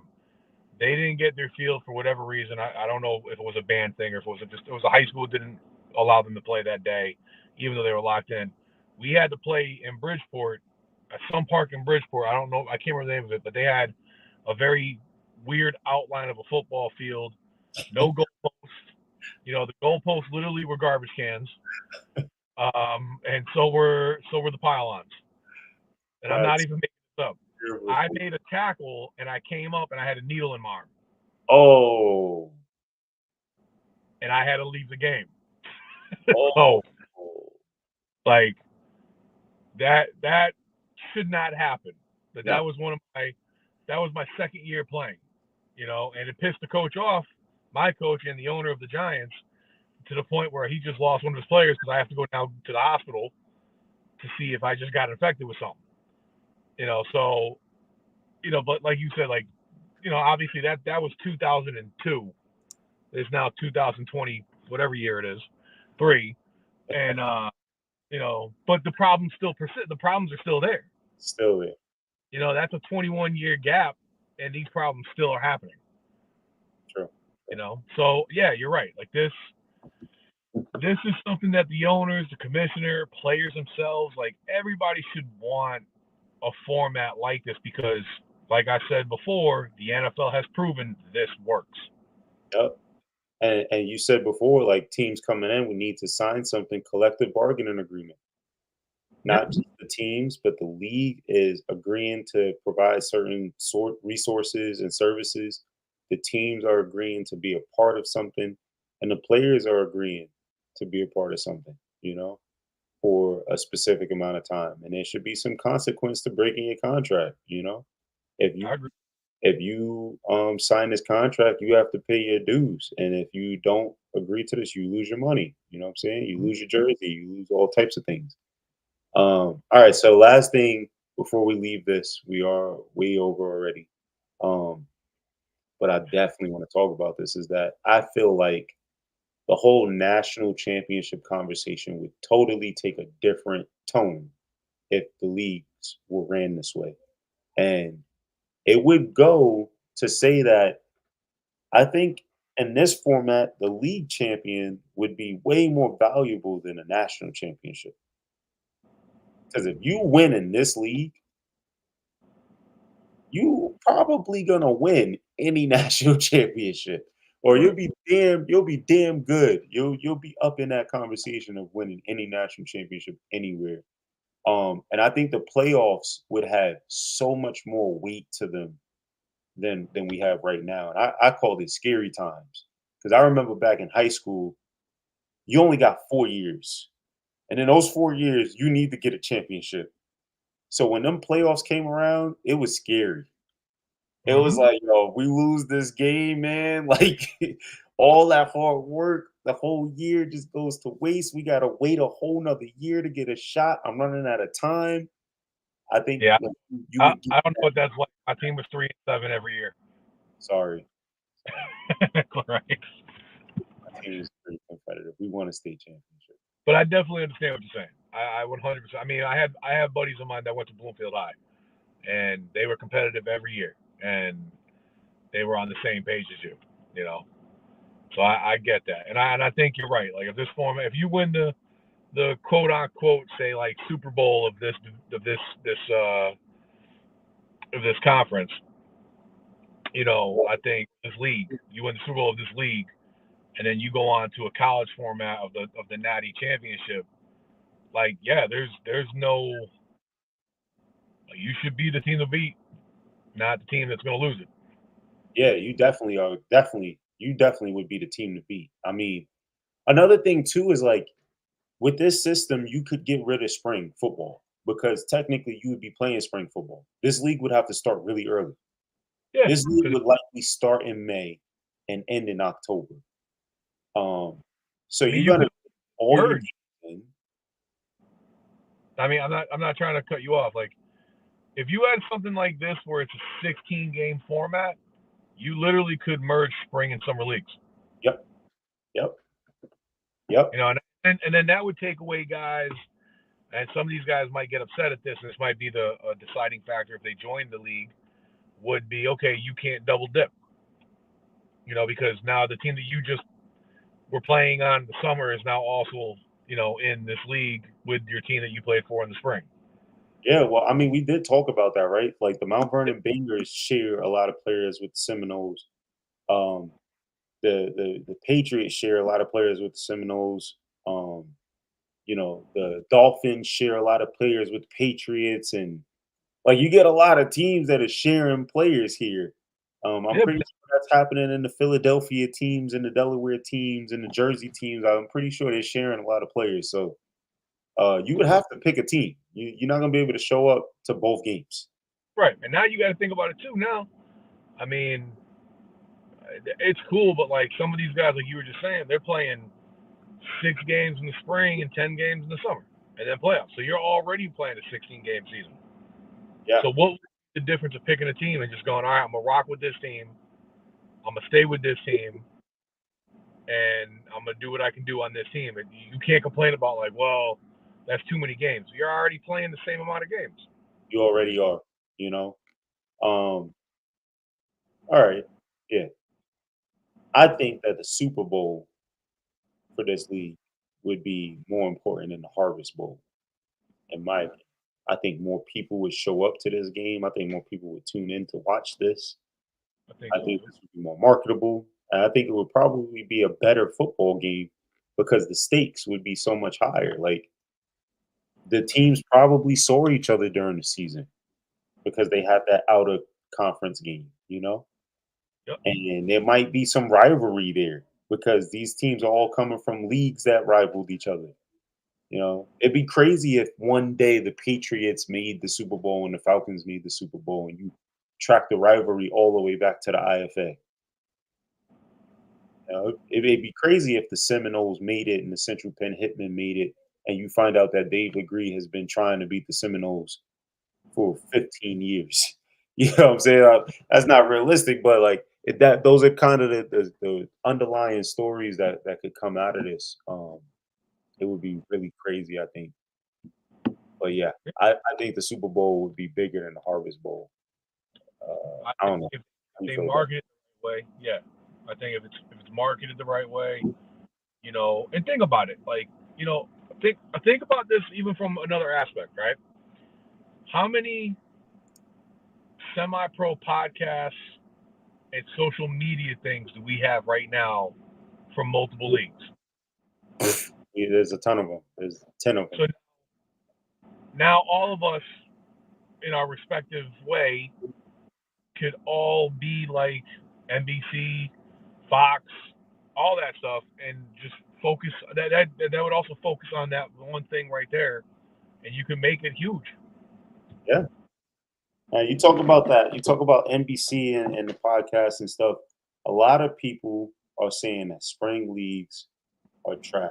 It's mostly the guys who don't play in spring, but you're hearing it on the podcast, you're hearing it on the forums, you're seeing it go out. Spring leagues are just no good. They suck, they suck. And as you can see in the background, I got the USFL up for their second season, and I got the XFL up. Both leagues play in the spring. Mm-hmm. Both leagues play in the spring because no one wants to watch any football being played in the summer, the fall, or the winter because the NFL and the NCAA has a chokehold on America during those times. Yeah. So when you talk about profitability and you talk about getting money into a sport, you talk about taking the sport to another level and making something out of this, you're not doing it by just playing in the summer, in the fall. Right. You have to play in the one gap of time that people have nothing to do and they miss football. And that's why all of these different professional leagues are trying to play in the spring. Nobody's trying to play in the summer. Nobody wants to compete against the Shield. So that's my first argument for spring are a necessity. But no, what I'm saying is those leagues can't compete in the NFL. And the reason being, this is no disrespect to those guys because I was one of those guys. We didn't make the NFL. Now, that doesn't mean some of these guys can't make the NFL and be on a roster. I'm not saying that, but I'm just saying these are the guys that didn't get drafted, got cut by the roster already, you know, went to college, didn't get looked at any teams in the NFL, you know, or even the Canadian League, you know. And Canada, to their own respect, they go for the Canadian people first. And well, then it's cool that they can only have so many Americans on the team. Well, yeah, that's what, like you can't. And I think a lot of people, not to get off track of what we're talking about, but a lot of people, I don't think, realize that the Canadian League is not for Americans. Right. It is legitimately for Canadians with like 10% of American players can go play. Yep. And if you ever watch, those 10% usually are the better players on that team. Yeah. But that's it. You know, there's not a big. It's not like you can go, oh, okay, if I don't make the NFL, I can go play CFL. No, you can't, because Canada's going to say, hey, were you born in Winnipeg? No, I don't like you. You get out of here. Yeah, if you wasn't born in Winnipeg, then how long did you play? What roster were you on in the NFL? Oh, you wasn't. Right. You wasn't on the roster. You never made it to the active roster. Oh, sorry. Exactly. Like, yeah, we'll hold a tryout and then we'll see if you can make it, and that's exactly what they do. And then they'll pick from that tryout how many guys they think they can make on that team, but they're always going to pick Canadian people first. So that's one for the Canadian League. A lot of people don't realize that that's how the CFL works. Now, the XFL and the UCFL, a lot of these guys are guys who already tried to make the NFL and didn't cut it. And that's why I think people of America, they know that, and it's like, oh, I'm not going to watch these rejects play. And I don't mean to say it harshly because I was one of them rejects. But that's the truth of it. It's, you know, it's still good football. I watched a couple of games of the XFL. Really good football. It's really good football. And I do kind of like some of what the XFL brought to the table that was different from the NFL. Yep. The UCFL, I didn't really watch it too much. I did watch. Huh? The USFL has the best football. It is the closest thing to what I think we all dream of in semi-pro. Okay. I only watched a couple of games. It's the best guys going up against each other that just didn't get a chance to play in the NFL. And I think that's the other side to when you talk about these spring leagues are trash. Like, some of the most talented football players are playing in the spring. Oh, yeah. These USFL guys and these XFL guys, these are professional athletes that are playing in the spring. So people say, oh, the spring is for guys to just get ready for the summers. The best football players are playing in the spring. The Seminoles are playing in the spring. We'll get to that, though. But the best guys are playing in the spring, you know. And I remember in college, we went to war in the spring.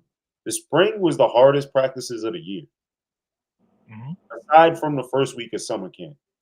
The first week of summer camp sucked, but the spring was tough. Like we was really competing for a job because if you didn't win in the spring, the freshmen might come in and take you out. Like Yep. you had to compete. So all these guys who are like, I don't play in the spring, like you obviously didn't. You didn't even play in college, in my opinion. I mean, I could say this much. This is my first year with you guys on the Falcons, and I'd probably say, like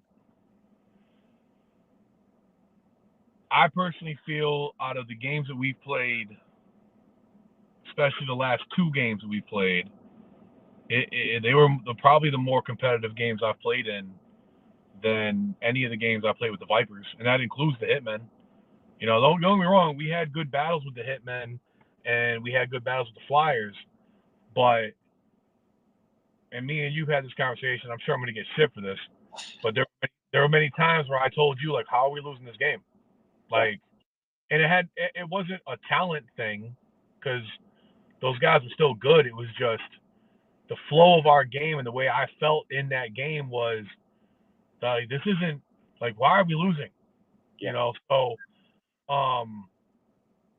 but like the Patriots game was a complete shit show with the rain, which we'll get our rematch too. And we'll see how that is on fair weather, hopefully. And then last week we played, the Warhawks again. Yeah. And we did good, but like we could have did better, but like it was still a competitive game. Those guys brought it. Yeah, we're gonna talk about that. We definitely gonna get to that in a second. I mean, I don't know. I was just going off of the spring and summer. Like the thing too, I like the spring better because, to be quite honest with you, as being a big dude, I'm not dying in 105 degrees. Like, like the first game I played with you at the Falcons, I was just out of shape. You haven't heard me complain. You haven't heard me complain one time since that game. No. You know what I mean? It's nice, man, because it's like it starts out kind of cold, like 45, 50, but for football, that's not cold. That's not November. That's not October. But then it gets to like 75, 80, and then the season's over. Like the spring is nice. It never really gets hot or really cold. Right. I mean, like especially when you got a night game. I'm gonna go on a hunch next week's gonna be hot. Like it's gonna be hot because it's a 3:00 in the afternoon game. But I mean, like you just said, like that's the last game we play. Yeah. And then the summer hits. So it's like, last year in the summer game, I mean, a lot of times I think some of the games we lost, and I'm not making excuses for the games we lost, but I think a lot of those games that we did lose, the Flyers, the Hitmen, a lot of it had to do with nutrition. The Bulls game was really hot. The Bulls game was different though. That game was us being shell shocked. Yeah, completely. but it was also very hot. Oh no. Well, we stupidly showed up 2 hours earlier and stretched and did the things we did, and then they waltzed in 15 minutes prior to the game, got dressed, and beat the shit out of us. Yeah. So, and I'm not. They still would have beat us. Like if I'm being honest, they still would have beat us. As much as I like to sit here and say the Bulls, we would have played them better. Like they were going to kick our ass regardless. Maybe not 59 to 14, but it still would have been a score that we would have lost a lot to a little, in my opinion. That's true. Let's move it on. Another topic that guys say is that guys don't show up to practice because they're playing spring and the spring gets in the way of us scheduling games to get ready for the summertime. I'll be honest with you. Guys are not going to show up because they're not going to show up. It has nothing to do whether they're playing spring ball or not. You still make it to your Mustangs practices on the weekends.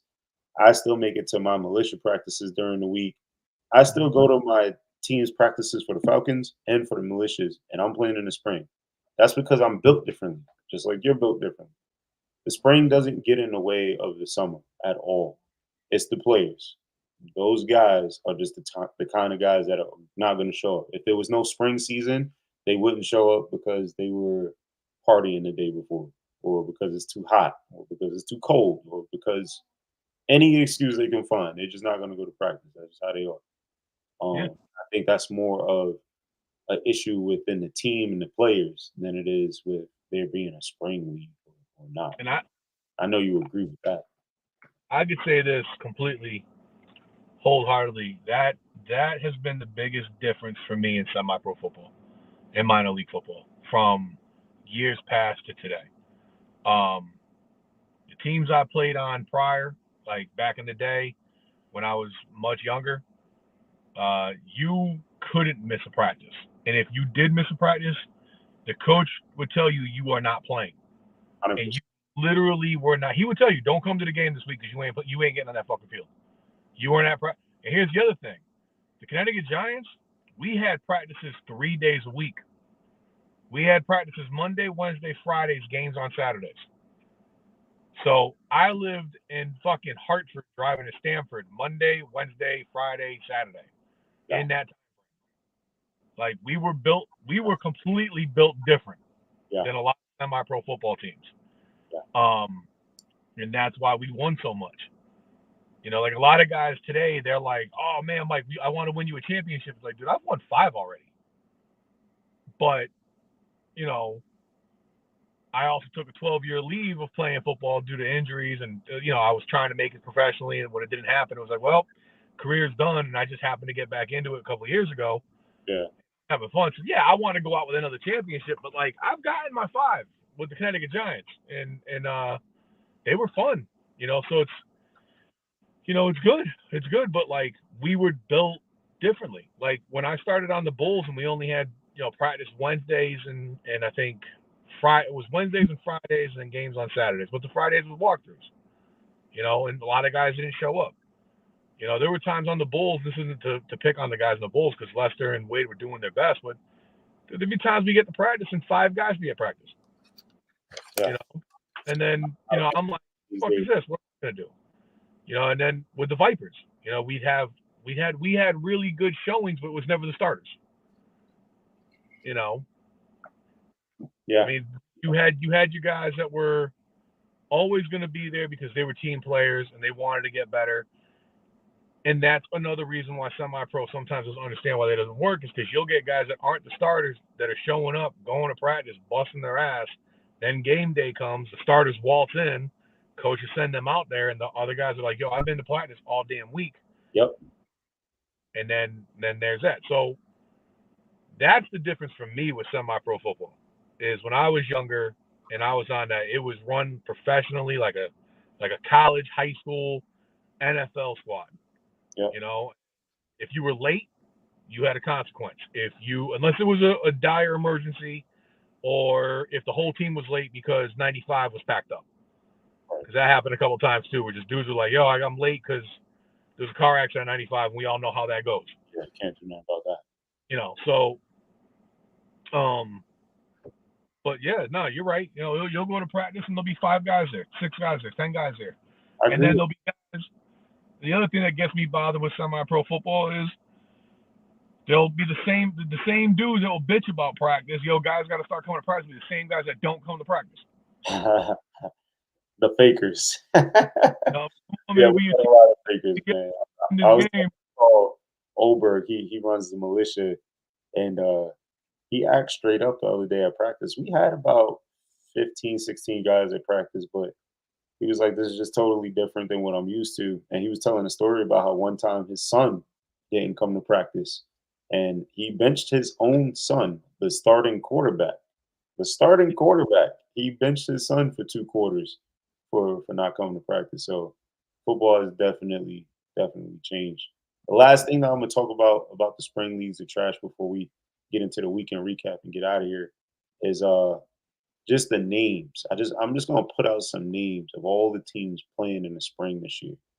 The Seminoles, the Brooklyn Seminoles, the Central Penn Hitmen, the Long Island Eagles, Cumberland County Cobras, CT Falcons, New York Patriots, New York Ducks, who are also the Brooklyn Pharaohs, a lot of their players, the New Jersey Unit, Dallas Prime, the Georgia Wolverines, Soldier Force, Sumter Sharks, Louisiana Hurricanes, and a whole lot of other teams that will slump any of the summer teams that are talking about spring is trash.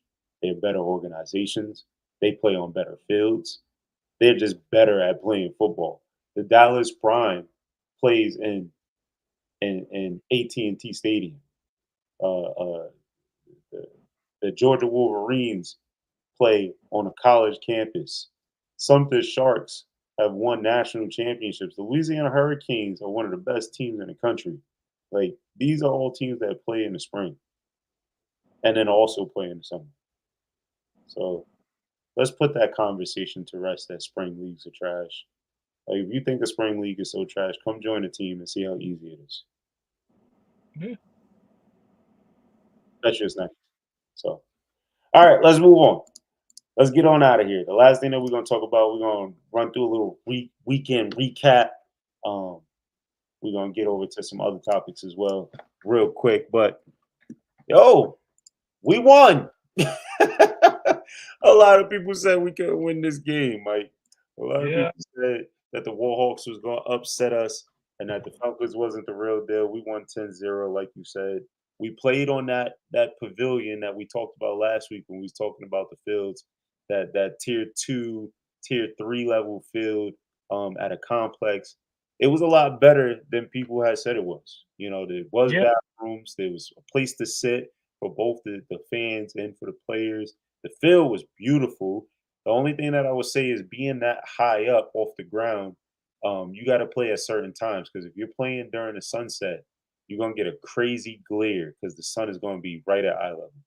But I mean, other than that, it was a beautiful field, and I actually had fun being out there. Yeah, I enjoyed it. I enjoyed it. You know, as you know, I got banged up a little bit, but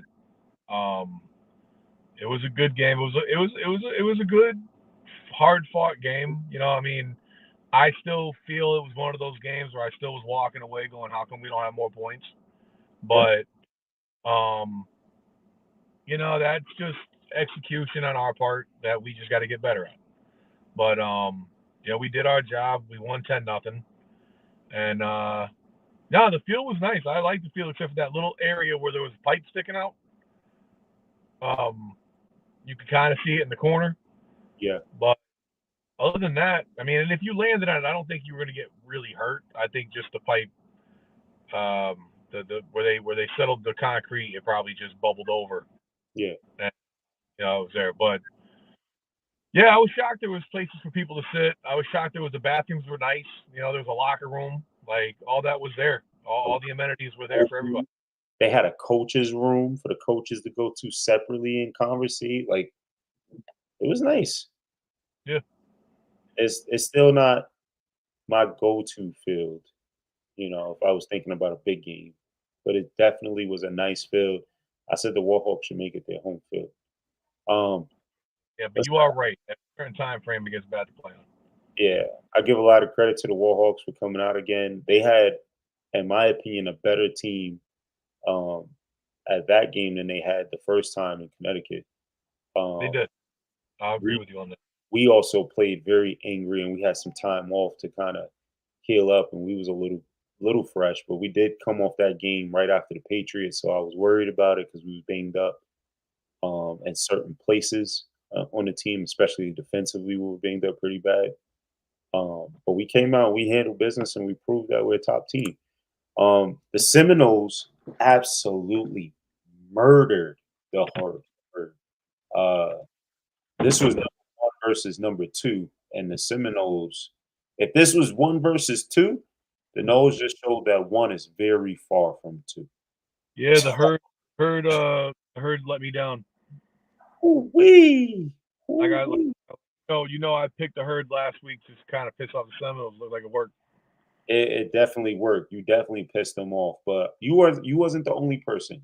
You know, there were a lot of people that were saying that the herd had a real opportunity to upset the Noles, especially after losing to the Tide in an upset fashion. They was going to come out angry and they were going to play, but like I said before, the Noles are just a different level, and when they come to play, they come to freaking play, dude. And I said, you know, the Noles might have exposed themselves because they might have been sandbagging all season, and they waited until they played the number 2 team to really turn it up. You know, I think I think the Central Penn Hitmen gave him a good game, but I watched the entirety of that game, and the honest truth is the Nose controlled that game the entire time. The entire time. I never once watching that game did I feel like the Hitmen had a chance to beat him. An honest, true chance. And that's not me riding the Nose curtails or anything like that, because I played with Dave Legree and I know how talented he is. And if you give him a chance, he'll change the game. But the Hitmen just they don't have enough talent, especially at the receiver position, to help Legree win that game. And I just never felt like the Nose were really in danger. The Herd was the only team I really thought was going to put them in danger. At this point, it's up to the Owls to get a crazy upset victory over them because they done went through everybody that I thought could beat them. The Herd, the Unit, and the Hitmen were the only three teams I thought that could actually beat them. 41 zip on the Herd to me, it proves that if they take it serious from start to finish, they're going to kill you. They're going to kill you. And the last game that we talked about was the Jackals. I can't get over this meme, man. They meme this coach to death. But the Jackals lost to the Unit 24-18. The Unit had to win. If the Unit would have lost, it would have put them way down. The Jackals needed to win in order to get to the top four, and they lost, so it kind of set them back a little bit. Honestly, I think this is going to be the playoff matchup. I think this might be a week one playoff matchup, Jackals Unit. The play. Yeah.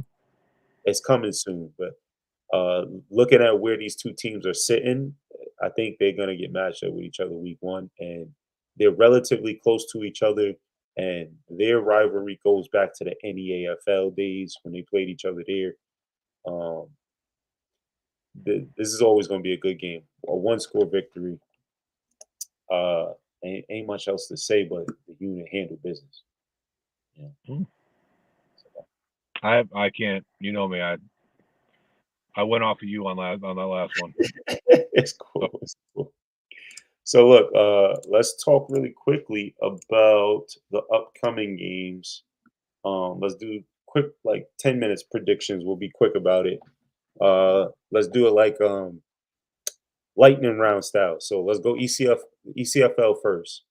The Okay. Warhawks are playing the Cardinals. It's a rematch. Last year, the Cardinals won by 1 point on a last-second bomb into the left end zone. I'm saying that the Cardinals win again this year, 22-21. I'm a flip that. 22-21 for the Warhawks. Okay, Mike. Only because we played them twice, and like you said, that was a different team we played. Even though we beat them, that was a little different of a team. They had that new quarterback, different D line, a couple other new guys I'm sure were out there that I didn't really get to notice because I don't play defense. Yeah. But yeah, I think I'll give it to the Warhawks just because I've never played the Cardinals. I know the Cardinals are a good team, but I'm gonna go on a hunch that losing to us pissed them off. Because I'm gonna go on a hunch that Jim really wanted to pour salt in the wound for the IFA, and that didn't happen because we won.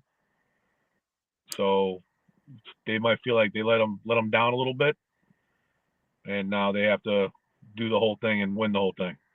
Yeah, we didn't get Ramsey's predictions. Hopefully, he could post them on Facebook. All right, next game is the Norsemen. They got to go to the Chargers. It's not much of a trip for most of their roster.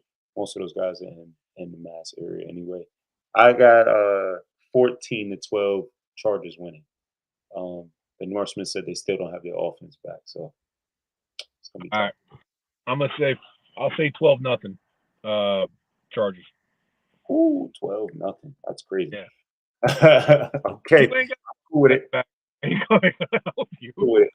The IFA has a week off. The next following week is our championship game in the IFA. The Connecticut Falcons taking on the New York Patriots. We're doing it in West Haven at Nike Site Park, May 20th, 3 p.m. So if you're around, check it out. The flyers are all over Facebook.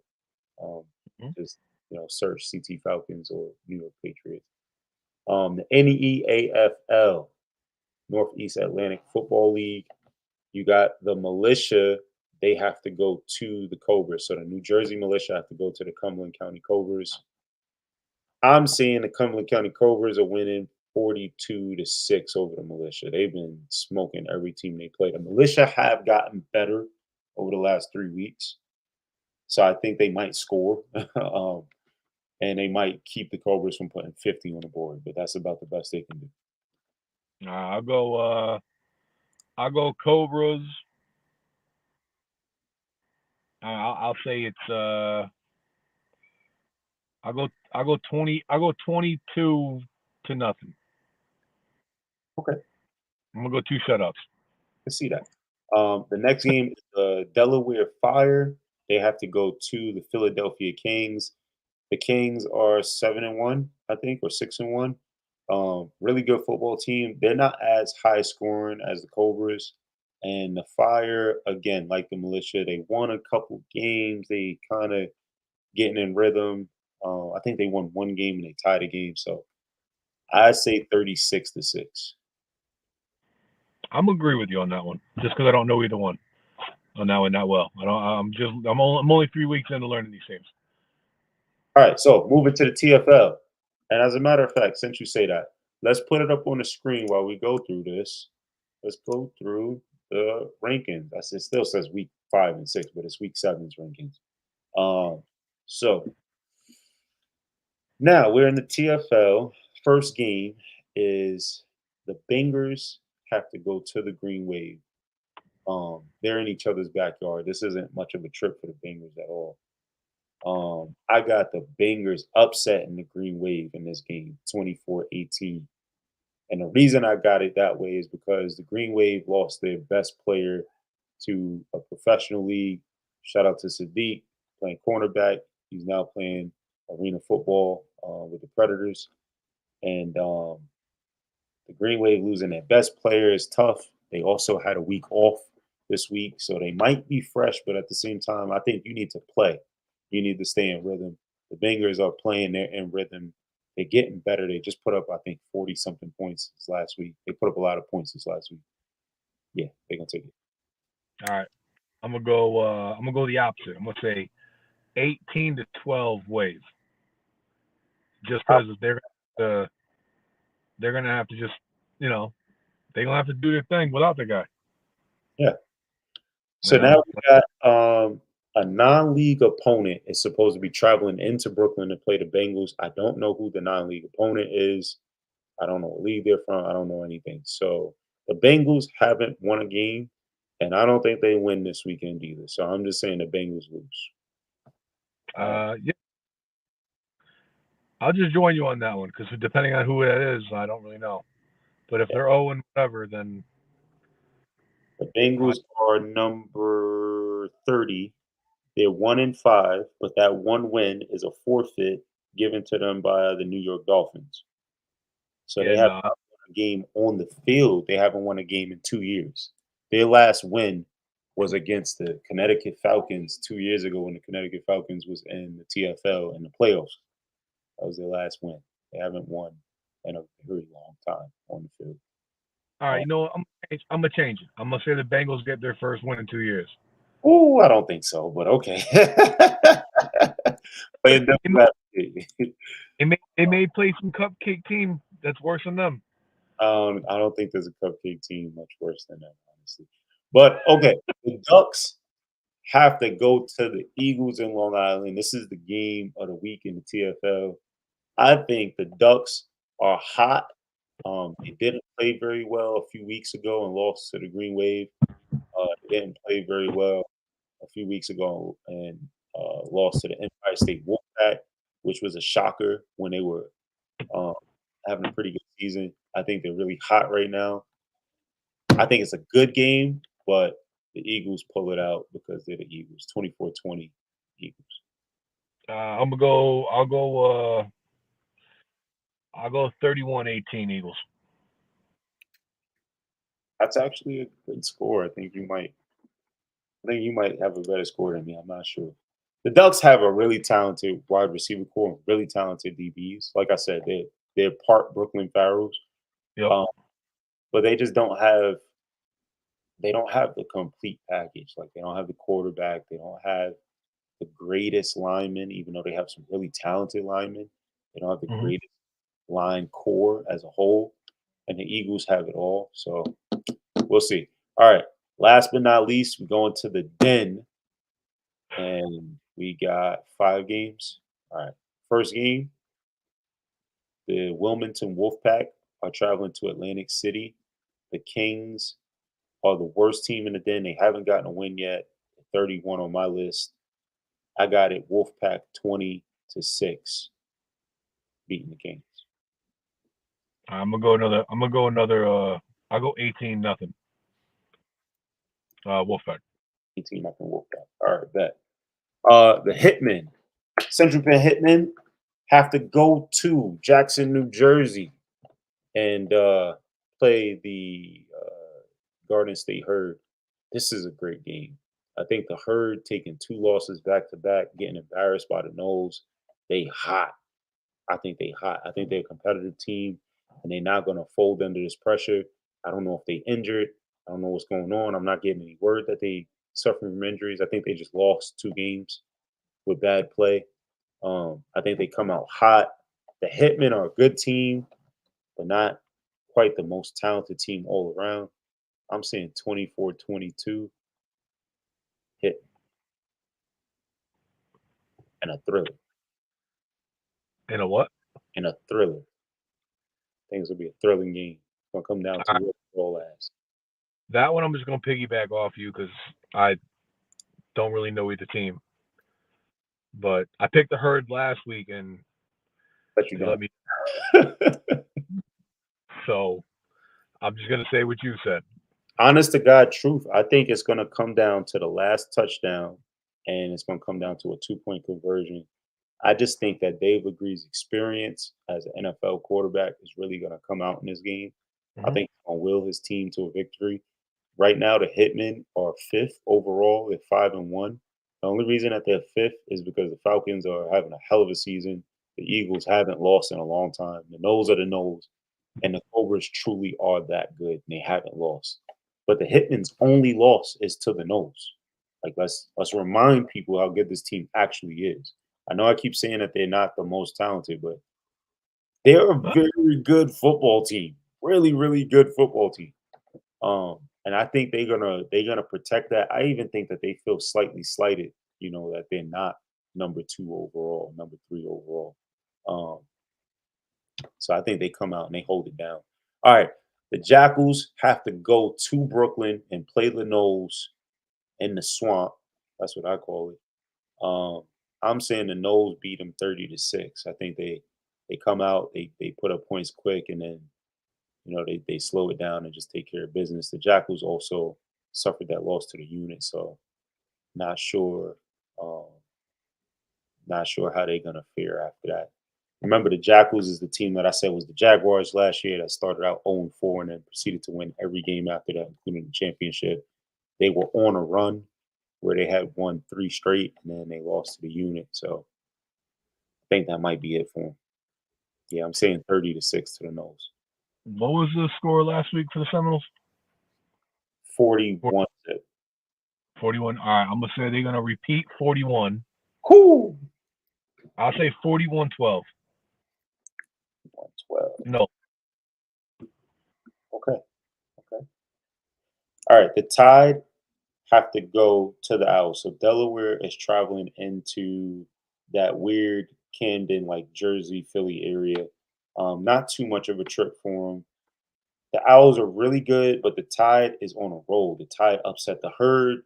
The Tide won their last game. Who did they play again? The Tide beat the Soldiers. They beat the Soldiers, the Philly Soldiers, really badly. They beat them 32-4. Somehow the Soldiers got 2 safeties. I don't know what that's about. But they beat them 32-4. So the Tide is on a roll. However, I think that Owls team is really talented this year. I think they're too talented, but it's a close game, 16-14. I'm gonna go Tide 18-16. Shit. Let's see how that turns out. I wonder who's closer. That's going to be a good one to watch.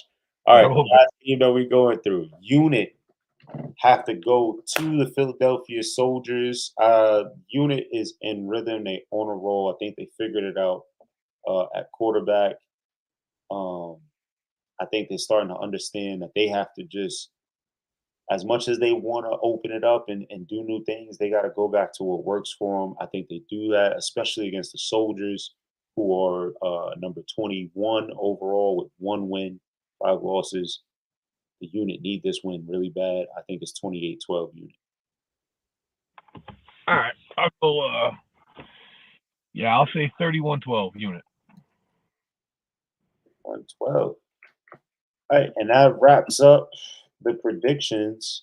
One thing I will say is, when we look at the power rankings, I normally don't explain this too well. 60 for 60, we do put this out. I mostly do all the legwork, like the calculations and stuff. The nose going back to number one, it's just nothing it's nothing you can say. When they beat the Herd, the number 2 team in the Den, that badly, they belong at the top, honestly, and right below them is the Cumberland County Cobras, because the Cobras haven't played a close game yet.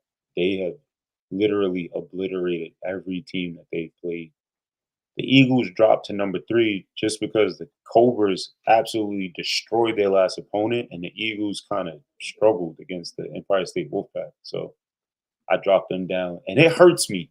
It hurts me because as a Falcon, I know how good of a season we're having, but the top 7 teams are just so good that winning a game doesn't do much for you, and that's kind of the same problem with the Hitmen. Like, the Hitmen keep winning and they keep impressing me. They're 5-0, since week 2.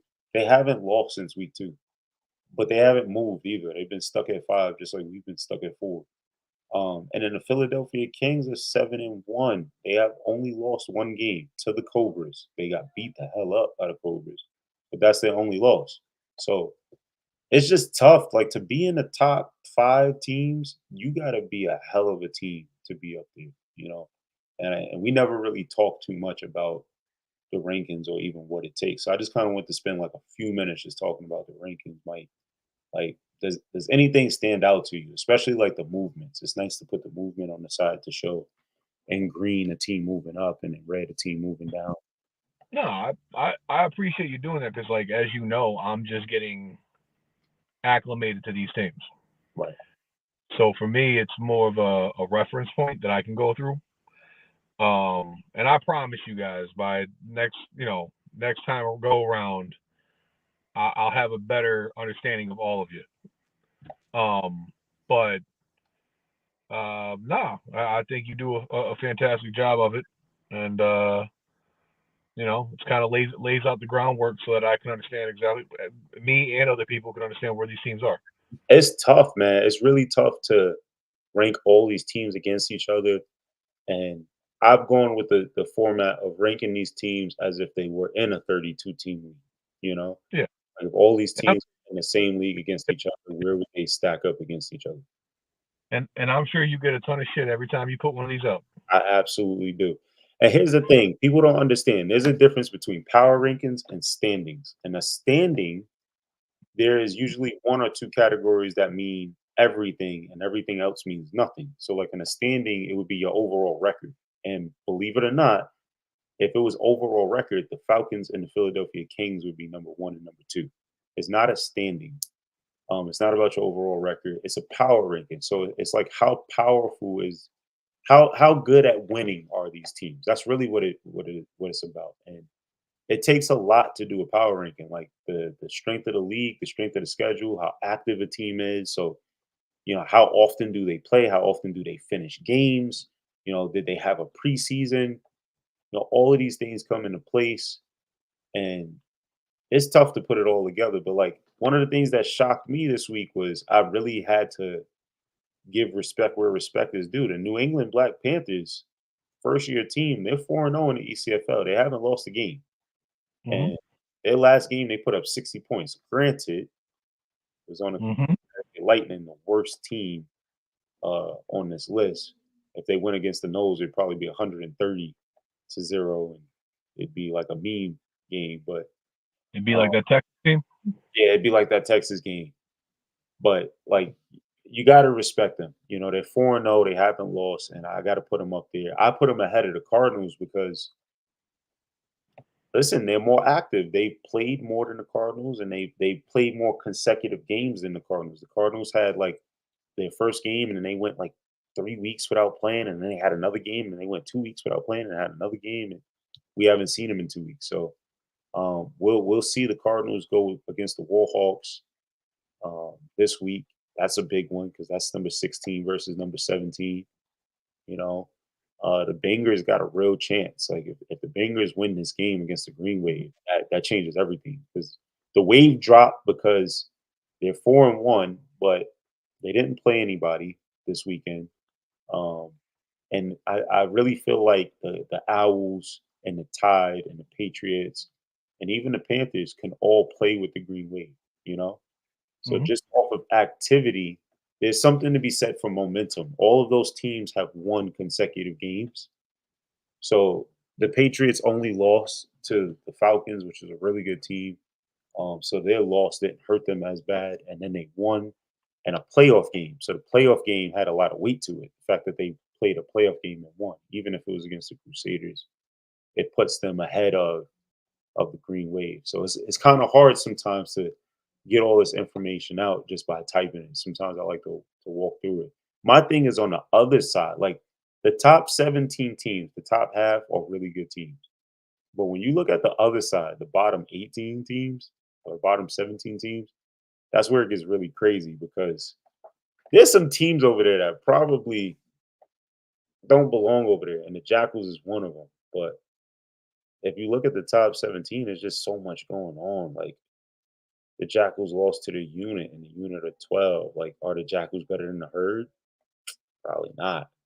You know, could the Warhawks beat the Jackals? Probably could. Um, but then you got a team like the Wolfpack, the Empire State Wolfpack, hanging over the Delaware Wilmington Wolfpack, you know, and the Empire State Wolfpack, like I said, they're just a gritty team that's going to fight to the end. But so are the Wilmington Wolfpack. They're a gritty team that's going to fight to the end. Um, but then you'll see like the New Jersey Militia. Yo, what's crazy to me is the Syracuse Smash. Um, I had almost taken them off the power rankings because I thought that they weren't going to play another game, and Hmm. they won 2 games since going to the ECFL. So it's kind of crazy to see. And their league in the ECFL, they are 2-2 right now. We got them 2-3 because we're counting every game. We're counting all the forfeits. We're counting every activity that a team has. So I have them 2-3, but that's a team that's kind of climbing up. Like if the Smash win another game, we might have to start talking about the Syracuse Smash as like a top 20 team, which is crazy. Really crazy to think about. The Smash. Yeah, like going from what we knew about the Smash week 2 of the IFA before they left Yep. and going to now, I would have never thought that Syracuse Smash would be a top 20 team this year. I still like to play them. I would love to play them, but you know, like at one point, I thought they were gonna, close up shop. That's because they got into a fight, lost all their shit, and then somehow recovered. So good for them on that one. Yeah, good for them. Like that's a big win. The Bruins are sliding. I was big on the Bruins after that first week victory. I thought they were gonna be a 3-0 team, a 3-1 team at this point, but they just can't get it together. Still think the Smash owe us a game though. Smash definitely always a game. I mean, listen. I know the championship game is my last game playing. I mean, obviously, unless we make nationals, but I will squeeze in another game, a last game after the championship game, if the Smash wanted to do like a charity game. I would definitely do that as well. We updated the league standings again. We're talking about like entire leagues. The numbers aren't going to change for certain things like the size of the league unless the team folds out. But we're almost at the end, so I doubt that that's going to happen. The strength of schedule is kind of set. Really, the only two things that's going to change is the overall record and the average rank. Those are two things that are changing the most. Um, the changes are going to be incremental. I will say this: the Den slid a little bit, um, just because of that incompleted game with the Seminoles. Once that game is complete, it'll be a 50-50 split. Um, the East Coast Football League, because they took in the IFA, they took on a lot of games outside of the league. In a perfect world, in a perfect environment, a league is 50-50, right? All their games are played inside the league, and there's just as many wins as losses, obviously. But then you got to think about overall record because you have crossover games, you have teams that play preseason games and things like that, and you reward those things, especially when they win. Um, the TFL obviously absolutely wrecked the IFA in the head-to-head TFL versus IFA matchups. They won almost every game. So they have the best overall record win percentage. But the Den has the best overall average rank, and that makes sense. So we did update this. The next time this will be updated, likely it will be the last time because 2 weeks from now we should be entering pretty much the playoffs and the end of all the leagues. IFA would definitely be done by then. So I think this is just a really cool way to see how the leagues stack up against each other. People are always saying, "Oh, this is the best league. This is that. Our league is this." You get to see 4 of the most important categories. Where does the league stack up, against each other? So, pretty cool thing. Anything to say about this? No, I think that you do a good job on that too. I will say that I like to play the Green Wave as well, because I wasn't at that game, so I would be willing to put my retirement on hold for 2 games. After the championship game. Yeah, for sure. I'm sure it's not going to happen. So championship game it is, and if we have a national decision, I'll be at that. Listen, I'll call him out straight up. I told Kareem, play us again. You keep getting lucky. That's honestly what it is. He keeps getting lucky. The first time we played him, lost to him, Divine. His son was in Florida running on the national circuit for track. And, not having a quarterback killed us. And then the second time they played us in Connecticut, we just were incomplete and we thought we were better than we were. And we went out and we just didn't play well on the offensive line, and it showed. Larry got hurt. Quarterback goes down. Divine comes in, not really ready. Throws a couple interceptions. We had one bad fumble, and next thing you know, the game is over. If we had more time, we win that game. And if they play us now, Green Wave can't hang with us. And to top that off, too, when you guys are playing the Green Wave, too, a lot of guys that were on the Vipers are going through the bullshit. Yeah. And so were some of the coaches. Yeah. So I'm not going to give the Green Wave, they won the game. I'll give them the props for props due. They won the game. But I wasn't there yet. And I know there was a lot of heavy hearts in that game going through some shit. Yeah, definitely was.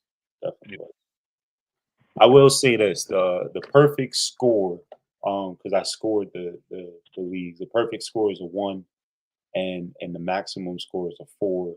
The lower the score, the better. Obviously, the Den is like a 1.75. Like they're almost the perfect league in comparison to the other spring leagues in the Northeast. And the NEAFL actually slid down. They're like a 3.5. Like they're almost the worst kind of league. They had 5 teams in it. They had 2 of the better teams, but they also got 3 pretty terrible teams. Their schedule was kind of wonky. They play 2 different leagues to kind of fill in some games, and you'll have 2 or 3 teams that have bye weeks at a time. It's just a really wild thing because that league was like the Den last year. Like the NEAFL was considered the top spring league last year. So it's just kind of crazy to see how the role reversal happens. The IFA probably, if we would have held on to the Warhawks and the Norsemen and the Chargers, the IFA probably would be one of the better teams. It would probably be above the TFL in certain places. We'll see what Jim does next year because I'm sure the ECFL is going to pick up. Yeah, and that's the thing. Like as the ECFL goes along, you see their overall record get better. Their average rank is starting to get better. The schedule is getting better. The ECFL. Yeah, we might have a really good product next year. So something to think about. Yeah. All right, last thing, guys, just tune in on Tuesday. We're gonna have the Black Room interview this Tuesday at 9 p.m. You are not gonna want to miss this one. I freaking promise you. This interview is gonna be crazy. It was a last second thing. I reached out to him. I said, "Listen, I need you on the show. I need you right away. You got to talk about this." It's going to be crazy. It's going to bring in everything that we've been talking about this whole time. It's going to make it all a reality. Um, and it's going to show you why having these conversations isn't just talk. It isn't just, two guys just shooting spit bubbles at each other. Like, we're talking real deal stuff, and it's all going to come together. And this is just one of the guys that's going to start the process of making it a reality. So definitely tune in for the Black Room this Tuesday. Mike, you think you'll be able to be there for that? Yeah, I'll be there. All right, perfect. So we'll have Mike. It'll be me and Mike. We'll do our best to have a great interview. Again, Mike, we got to cut the time down on the shows. All right, we had 2 hours and 30 minutes this week. Hopefully next week we can bring it down to like an hour 15. It's just a lot to talk about a lot of times, and we want to do our part to really talk about everything and really, give you guys the best show possible. But at the same time, want to kind of keep it short and sweet. So we're going to be talking all year long. Mike is going to have a lot more time in his retirement to talk, even though he's got a son that he's trying to get to the NFL and get through college and stuff. And he's doing his job as a dad. And same here, I'm still playing, but I'm also coaching. I got a lot of stuff going through my life, but we're gonna do our best to bring you a hell of a show. So, listen, thank everyone for coming out tonight. As always, like, it's so much fun to have these conversations. It's so much fun when people come out and they chat with us and they talk about football with us. So, from me and the rest of the staff and the crew, thank you. We are gonna have a new staff member. Hopefully, he can make it on time and show up. Just like we can't get guys to practice, we can't get guys on the show. So. Hopefully things turn around and we start to get more people on the show and get more opinions and stuff. And this will just be more fun and we'll just grow this out. But at the end of the day, keep supporting your semi-pro, your minor league football teams, and let's just keep growing this thing. And hopefully, football will continue to be the greatest sport that ever existed. So, I like, think y'all say to go out.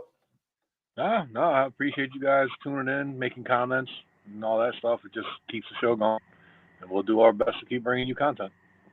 Definitely. All right, guys. Appreciate y'all. See you at the 50. So. See you.